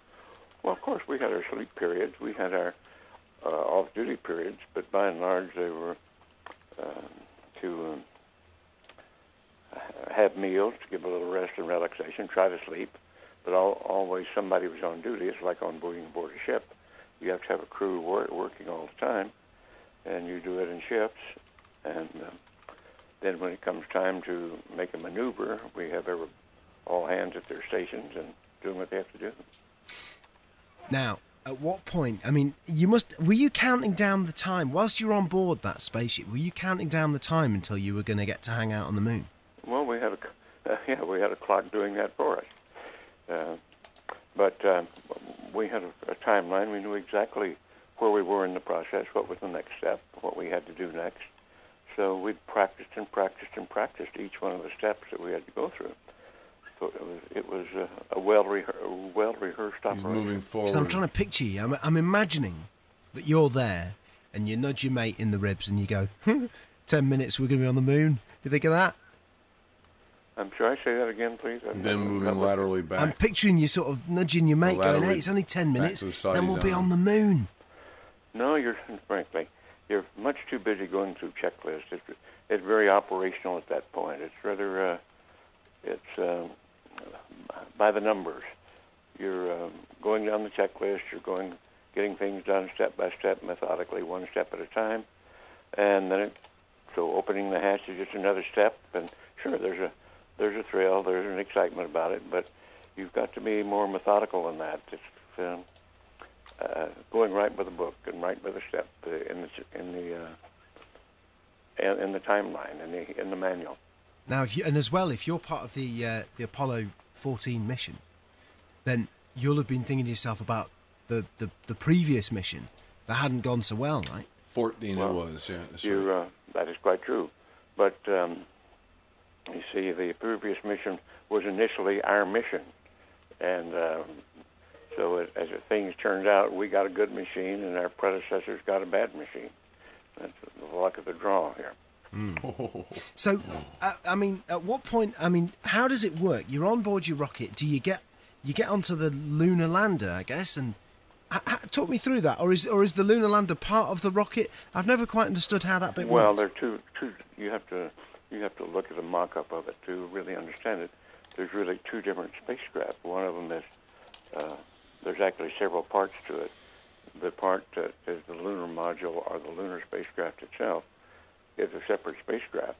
And one of us, the so-called command module pilot, stayed in lunar orbit in the mothership, the command module, while two of us went down to the surface in the lunar module, which was designed just for landing and then getting off and getting back into orbit to rendezvous with our teammate there. So that shoved was him back part a of bit the too. plan. And he remained on the lunar surface. I mean, he remained in orbit while we went down to the lunar surface in the other spacecraft. And we were down in our particular mission. We were gone for almost 2 days, but we were on the surface for 34 hours. Wow. I mean, am I right in thinking that you actually hold the record for the longest ever moonwalking session? Well, that's not quite the case. We made the longest trek on foot. The later missions, everyone stayed longer, built on the successes of the past. But they also had the lunar rover, which is the little electric car that they used to get around, so they could go further than we could go. But they got to ride instead of walk. We had the longest on foot trek in the lunar surface, in which we had to go on foot 2 kilometers Thought I away recognized her from our that time. spacecraft. But there was two of them there climb with up a crater, backpacks. I could see mixing them up. To sample, get rocks and things from with a similar all along backpack. the way They're up different to color the backpacks, top yeah? of that crater called Cone Crater. So I was going to do this for the next little you're while. coming down, you're about to land on the moon there, and the ship's coming down, so to speak. At all times, though, there's still the possibility that something could go wrong, right? I mean, you could land badly. Well, there's always something can go wrong, but you see, that's where your skill and expertise and your trust in the whole team that's helped put you there. You have to trust the team because it was all a massive operation that had been practiced. And yes, we're all professionals, and we made it work. And it's a very delicate procedure, isn't it? And so did you know before you landed exactly whereabouts on the moon you were going to land? Oh, we knew precisely where we were going to land. That was the role of the Apollo 12 mission, was to prove. See, we did things by steps. So that's not her, right? The Apollo 10 mission that's went different to the backpack, moon and then there's another everything one? but land. They practiced every maneuver. It was a dress rehearsal for the lunar landing. Then, or is it the same person twice? The Apollo 12 mission, their job comes was over to prove here. that we could land precisely where we wanted to land on the lunar surface and get off safely. And then the third mission, which was the ill-fated Apollo 13, didn't make it, so we had to take up and do that job. We flew their mission. So our job was to start to do useful science on the moon and to do exploration of the moon, to begin that. Because the backpack looks different on the other side. Always hurting. And what we could do a little bit further than the past one. It'll be fine. And each mission built upon the successes of the last. So several hours of sleep won't fix. Apollo 17, which was the last one, had the longest stay time and went into the most rugged terrain of any of the flights. We kept building it up, making it more difficult, more challenging, and getting deeper into the surface as we did that. Over the shoulder. Holy shit. So, I mean, when you actually get out and you've landed, you get out and you're on the moon. Floppy hat there did going you back and forth. worry with everybody watching you that you were just going to lose it? Oh, heavens no. We're professionals, and we had an enormous amount of work to do, and we did it. We did it well, and we had our checklist and our clock telling us what we had to do, when we had to do it, and we had Houston looking over our shoulder and talking to us on the radio continuously. It was, and we had practiced this operation over and over again. So it was a very well rehearsed operation. You must have. Listen, there must have been part of you though when you were there on the moon. I'm sorry, please. It must what? There must have been part of you when you were on the moon that was thinking to yourself, "I hope my ex-girlfriend sees this." No, I'm sorry. That isn't us at all. We were devoted to to the task at hand, and we focused on the task at hand. And all of us were far more disciplined than that. We had... You know, because if I'd have landed on the moon, I'd be thinking to myself, oh, if Jenny Ager could see me now, she'd be thinking, oh, I dumped him and now he's on the moon. Well, I'm sorry, but that attitude, you probably would have never made the team. Oh, man, you're so right. I wouldn't even begun to make the team. I would have been too frightened as well. I mean, also, when the thing landed, right? Yep. How surprised would you have been when you got out onto the moon if you'd have bumped into E.T.? Oh, well, that wasn't going to happen. We knew our job better than that, and we knew the circus better than that. That Here he goes across the street. Would have been surprised, though, wouldn't you? Well, I think, yes, we would have been surprised because there's nothing in the book that would have prepared us for that. And quite the contrary, of course. It would have been amazing, though, had that have happened. It's one of those things that I've always thought. You know, you're going to totally uncharted territory. You land there, you get out, and you see like someone walking around already, or maybe like a UFO flying around, and you'd be like, oh. Well, unfortunately, that just simply wasn't the case, and it didn't happen that way. That's all I can say. Blimey. No, listen, do you want to just say that again? Because we had noise in the background and it's going to sound weird. Just want to confirm again that wasn't the case, just because we had noises in the background. Yeah, I'm sorry. I think that was my cell phone going off. I moved it away. No, we simply didn't have... We were simply too well prepared. We knew the circus better than that, and it just wasn't going to happen that we'd be surprised by something untoward, such as aliens walking around the surface when we got there. Yeah. That would be a strange way of making first contact for them, wouldn't it? When you were there, roughly how far can you jump when you're on the moon? Can you, how far compared to how you can normally jump?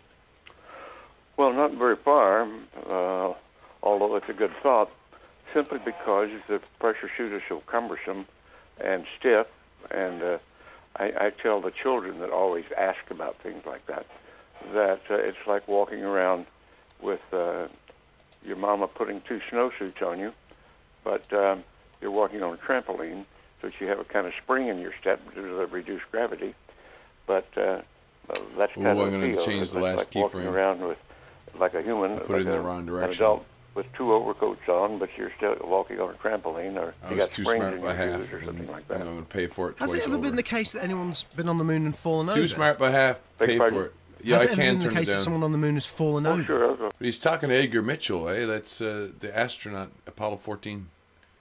Dr. Edgar Mitchell. He died there last year, the year before? Rocky Free Rebsy is the guy, roughly, if you're covered in milk. I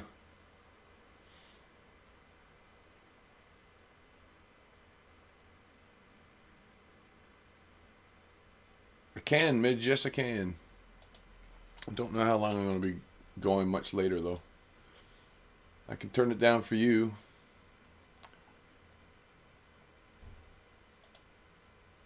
A few of us have slipped, lost our balance, and fallen down, but that doesn't happen. Didn't happen that much. And that in and of itself, how dangerous is that, falling over? Well, it's a little bit risky, but the main thing is you don't puncture your suit or puncture a hole in the glove or something like that would let the air out of your pressure suit. But we didn't have any of that. We didn't have that sort of... we were prepared.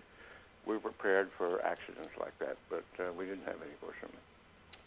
What of the whole experience, whilst you were there and whilst you travelled there, is the one sort of thing that always, is in your mind whenever you think about it? Well, the most impressive thing of all for me in coming back was seeing Earth from space and getting a chance to see the magnificence of heaven and see this tiny little planet and see the Earth, the Moon, the Sun, and the stars in the proper perspective of being celestial bodies, and our little planet as being one of them, way out on the spiral arm of our galaxy, and our solar system is kind of about 2/3 of the way out from the center of our galaxy, and so it's interesting to take a look at all that and put it into that perspective. Do you ever dream about it? Not so much anymore. Occasionally. What sort of dreams would you have about it? Oh, just remembering it, but that really doesn't happen very much. But you've had a couple of dreams about it, right? Well, in the past, but not anymore. I don't do that. Don't really do that anymore. And what were they? I'm trying to imagine what an astronaut's, a moonwalker's dreams are like. I mean, is it a dream where it goes wrong or right, or what happens? Oh yeah, Jesus. It's just a little snippets of memory about this or that or the other. It's nothing very, very profound. Right. So, just listen. As you're wandering around on the very surface of the moon, how deep is the dust? Is it muddy or is it hard like a? It isn't rock muddy. floor? The surface on the front side where we landed is very dusty. It's about the consistency of talcum powder, but it's basalt. It's lunar rock, and it's volcanic rock that has come out of the inside of the moon and filled the craters on the front side over the billions of years of existence, and then been pummeled and beaten up by meteor impacts and asteroid impacts and little particle impacts till it's the consistency of very fine talcum powder and very clingy, very electrostatic, so that it sticks to your garments and everything. There's an interesting point. Kind of tedious to get off. I often wonder about. I asked about that a couple nights ago. But anybody know whether or not clothing on the line would still have electrostatic cling? It becomes a real obnoxious But mess. that's different on the moon. So we had No to learn wind. to clean ourselves as best we could before we go back in, because of the dust, and it's in the different places it's different depth, but most it's estimated in many places to be about 30 meters thick. This so-called regolith, that surface dust layer, that's packed in like sand on a beach, but some of it goes down 30 meters or so. Fine. When now you've been to the moon and you've done all these incredible things, has it given you a different perspective on things like aliens and UFOs and that kind of stuff?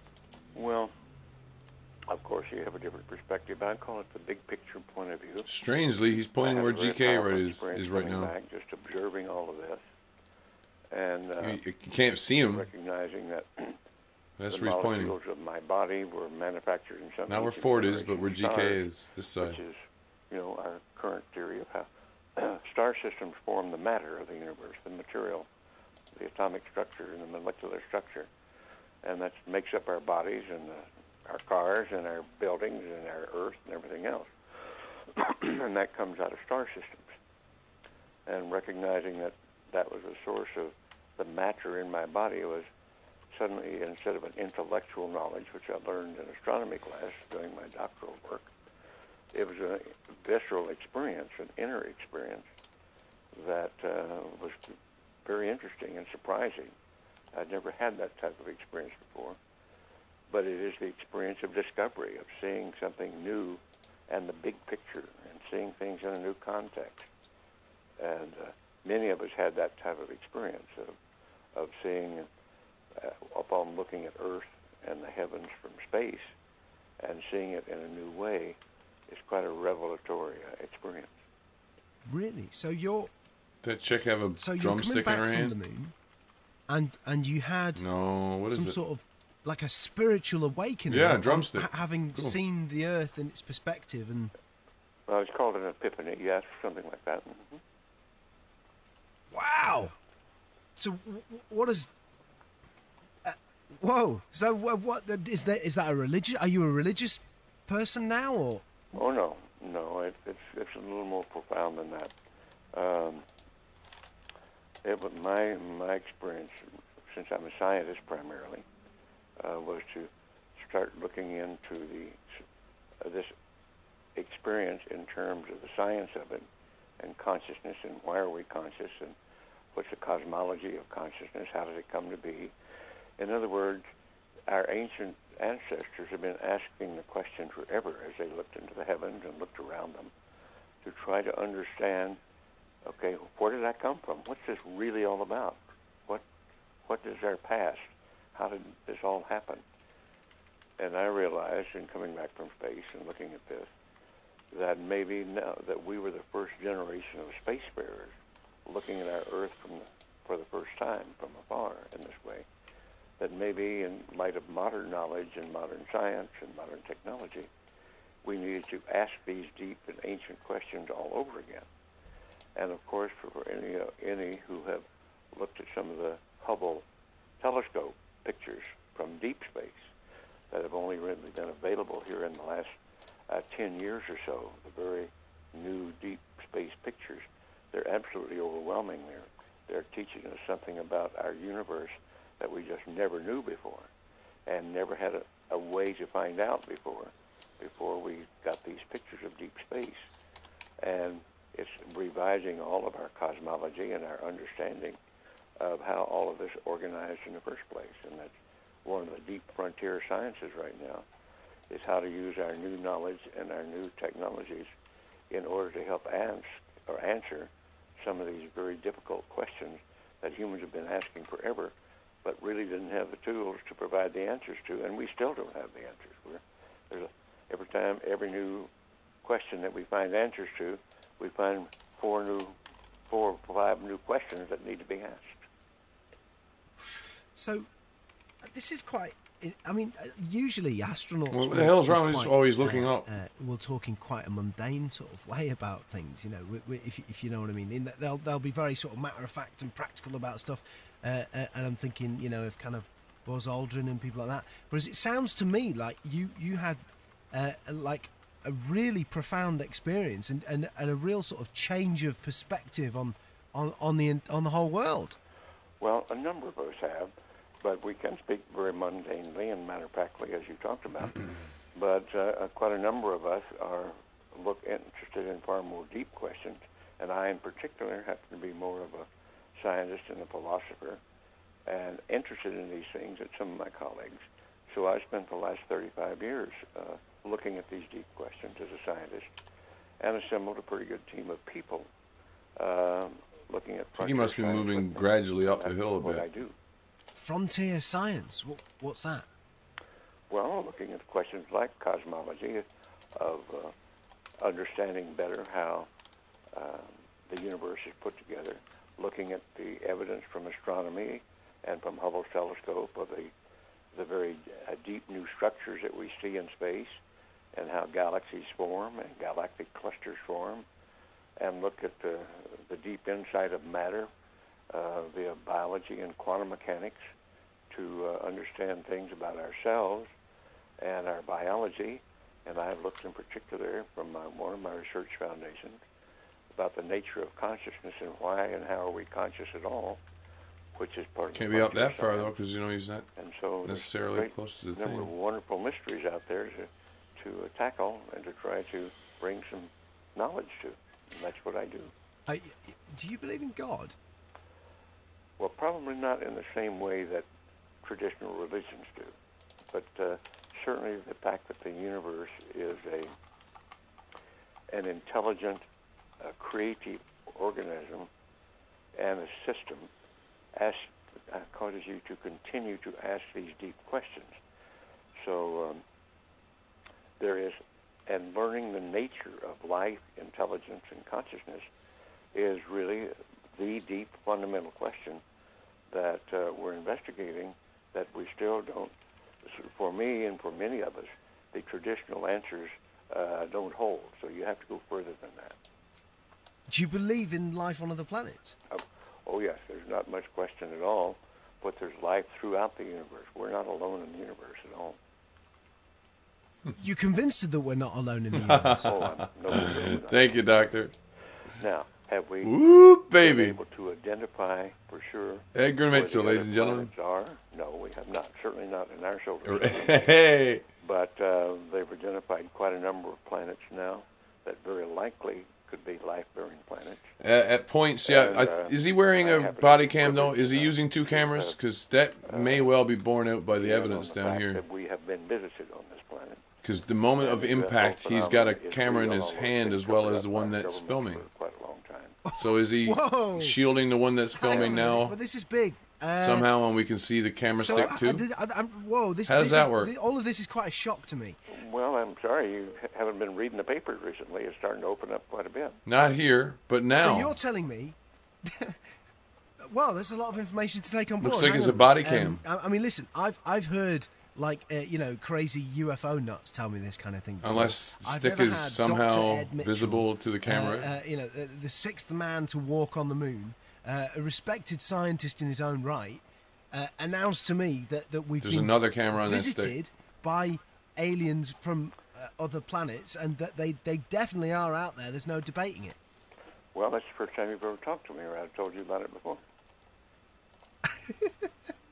So you believe in all of the whole No, deal? there's more nonsense out there about this than there is real knowledge, but it is a real phenomenon, and there's quite a few of us. It's been well covered up by all of our governments for the last 60 years or so. We but see one slowly hand it only comes when out, he's doing and the gesturing, right? Some of us are privileged to have been briefed on some of it. I happen to have grown up in I don't even know. So this must be body cam, so we're getting a sense of his body from the camera's direction. It's why it goes left and right when he moves. I'm quite knowledgeable of the lore there. It's not because it's in his hand and doing it. It's because it's on his body. But I've also been in military circles and intelligence circles that knows beneath the surface of what He sees that. Public knowledge that yes, we have been visited. So and be serious. You're not going to go. I was Safety in numbers. Safety in numbers. You're absolutely serious. This is true. I'm just wondering if I've stumbled upon astronaut humour, and in a couple of minutes you're going to go, I was only pulling your leg. No, I won't say that. Wow. So what? So I mean, so you've been Nick don't know what to say. On the fact that there we've been visited. Well, I have briefed is one word for it. I have been involved in much of this work. No, it's not my main work. It's not my main interest. But I have been deeply involved in certain committees and certain research So that's his programs face cam. with very credible scientists and very... After Rebel goes behind him. Look what Ford do know does. the real inside story, and I am not hesitant to talk about it. Does a What sweep is the real inside with his story? face I'm cam just mirror. telling you, we have been visited. Are they? I mean, are we in regular contact, or was it a one-off? So I don't know if they're working together. Well, If they no, are, there's why would he quite do a bit- that? There's quite a bit of contact going on. I can't tell you because I don't know all the extent of it. I've been looking for some evidence. I guess that's the best I'm going to get for Ford and Reb. Main interest. Are they linked So, up or the not? fact that we have been visited. The Roswell crack. I'll pause for a second. That confusion, what? Yeah, drone looks to be run with the guy he was with. It's not Reb's footage. I think that's right.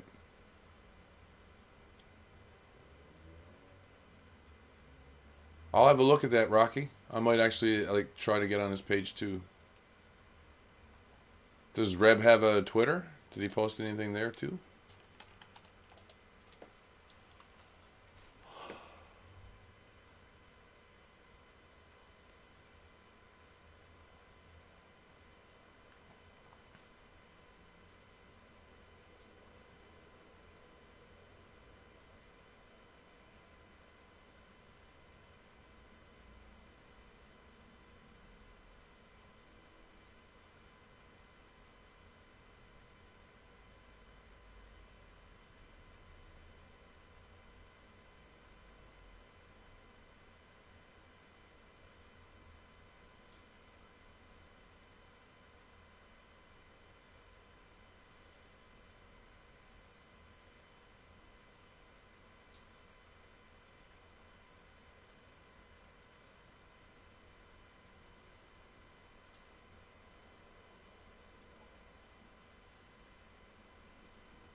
Having a quick look over the last part here that I just did.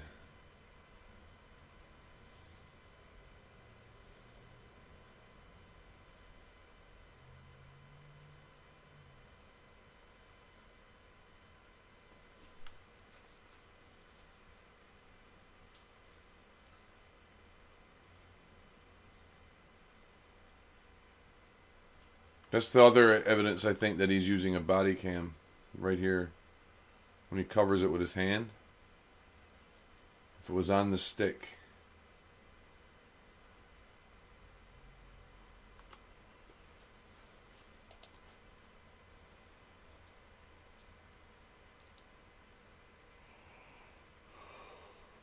Yeah, if he covered.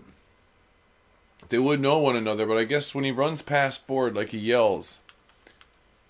So it kind of looks to me like Ford either doesn't recognize him or Ford's wondering who the hell is that guy. So Ford, who's been doing some shooting there, sweeps him. Because this is when he's like saying, I got that on camera, I got that on camera. And right after that. Then Ford does his piece and sweeps.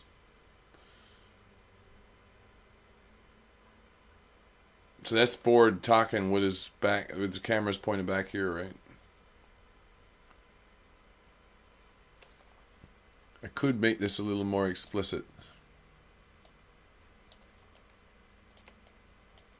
Now that I've got all that done, I don't need to see this guy in full frame anymore. Thank goodness. Let's just put up Ford behind him.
Try one more here.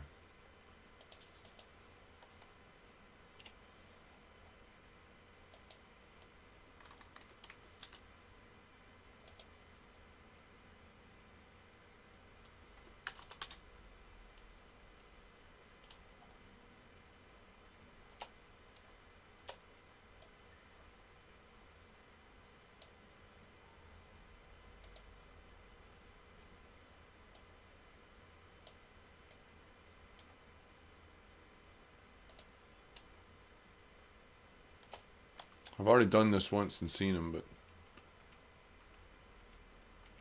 Or his buddy in the way.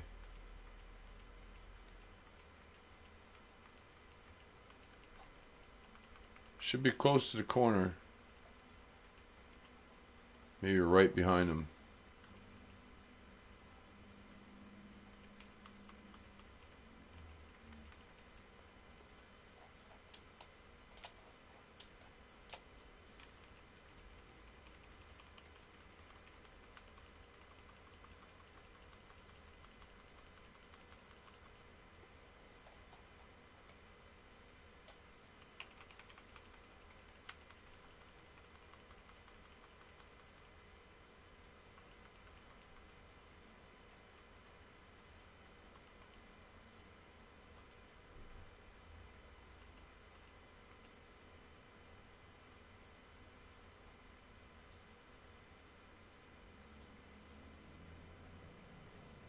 Remember, the camera's pointed back.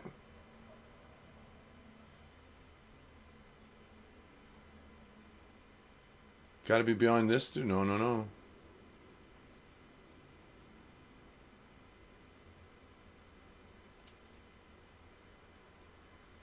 Ford is on his left frame. Should also be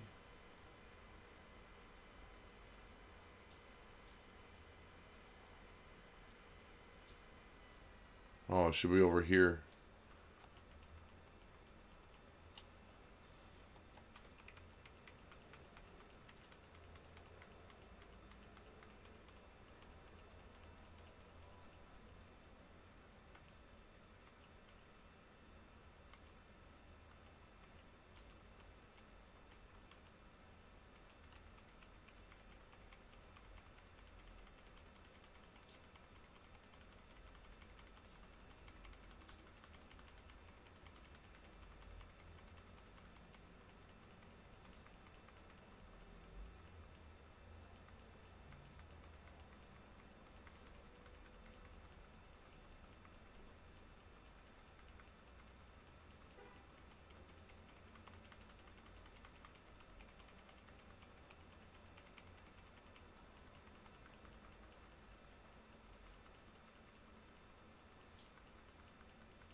Not picking them up right away.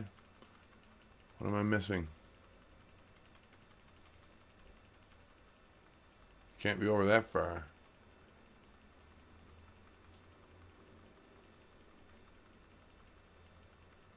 I think I got that one wrong too. He's farther up the road than that.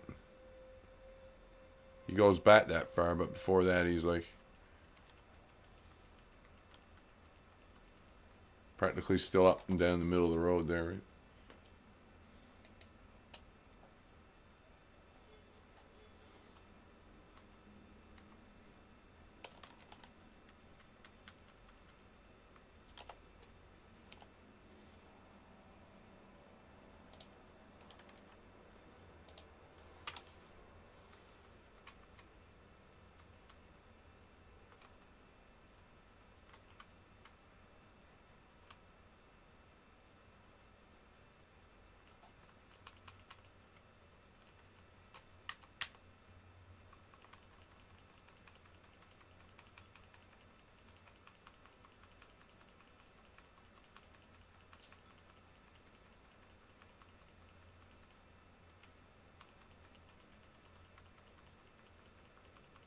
There we go.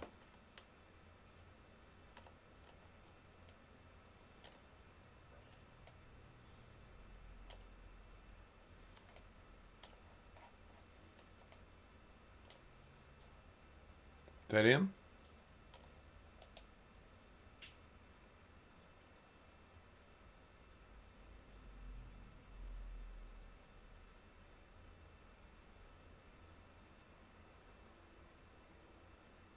Animation show camera direction on FF. Yes, it does. None. That's why I know, like, he's got the camera flipped some of the time and he's pointing it some of the time. Right there, right now he's flipped it back on himself. This is the forward direction.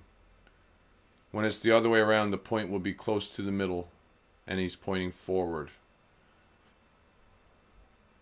So on his line, he should be on one side of his camera. It's not a mirror anymore, right? It shows the actual uphill direction is this side of the lens. That ought to be him.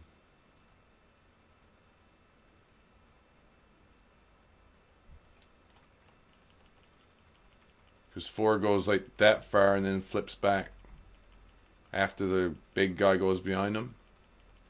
So now Rebel's behind big guy or Ford. Can't be seen. There's other people over next to him too, right? Past in front of him.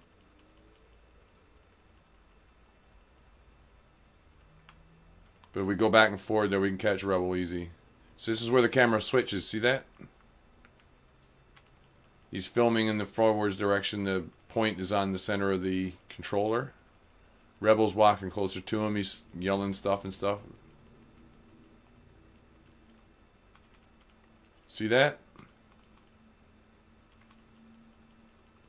So here's Ford's reaction. Goes around. There's Rebel. And Rebel again. Goes out of frame. And then rolls back.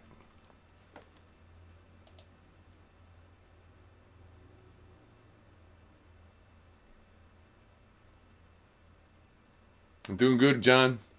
Although I'll be giving it up soon and my voice is starting to show the strain of several hours of rambling.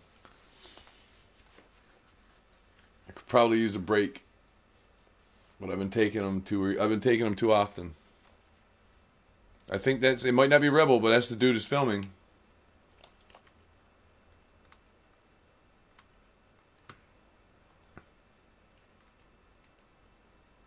I got a fucked up camera move there too. I need to move him up one.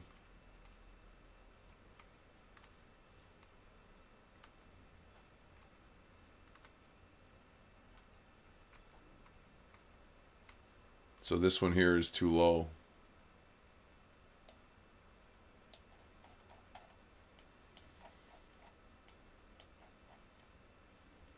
This is Ford's camera and controller. So that one's good, that one's good. This one's too low.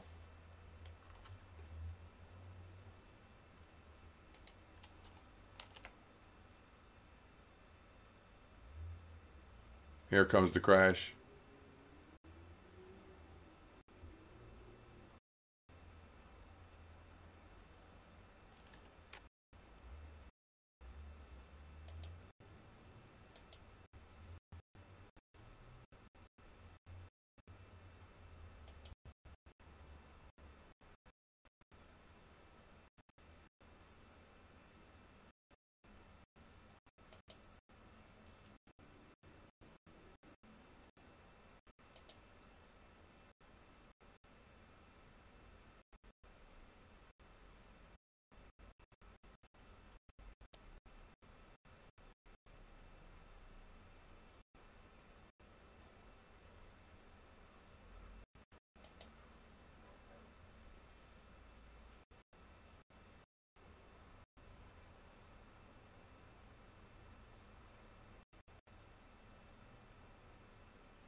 Gee, did I pick up where it left off? I hope so.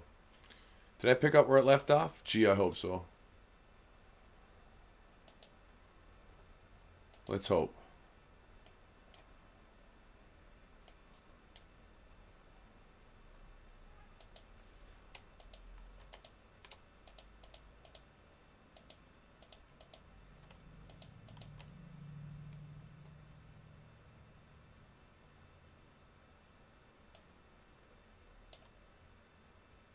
So there's one place here I'm going to fix, and then I'm going to call it a night.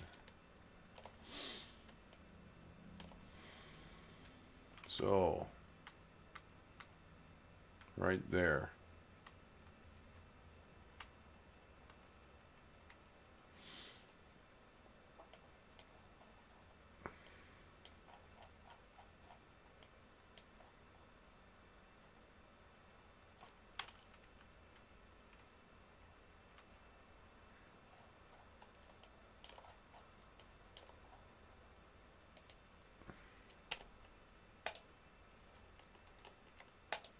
Haha, done.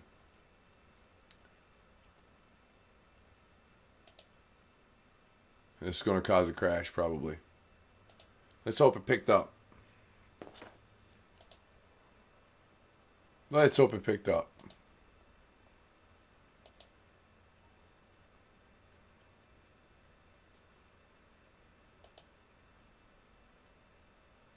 I'm sending.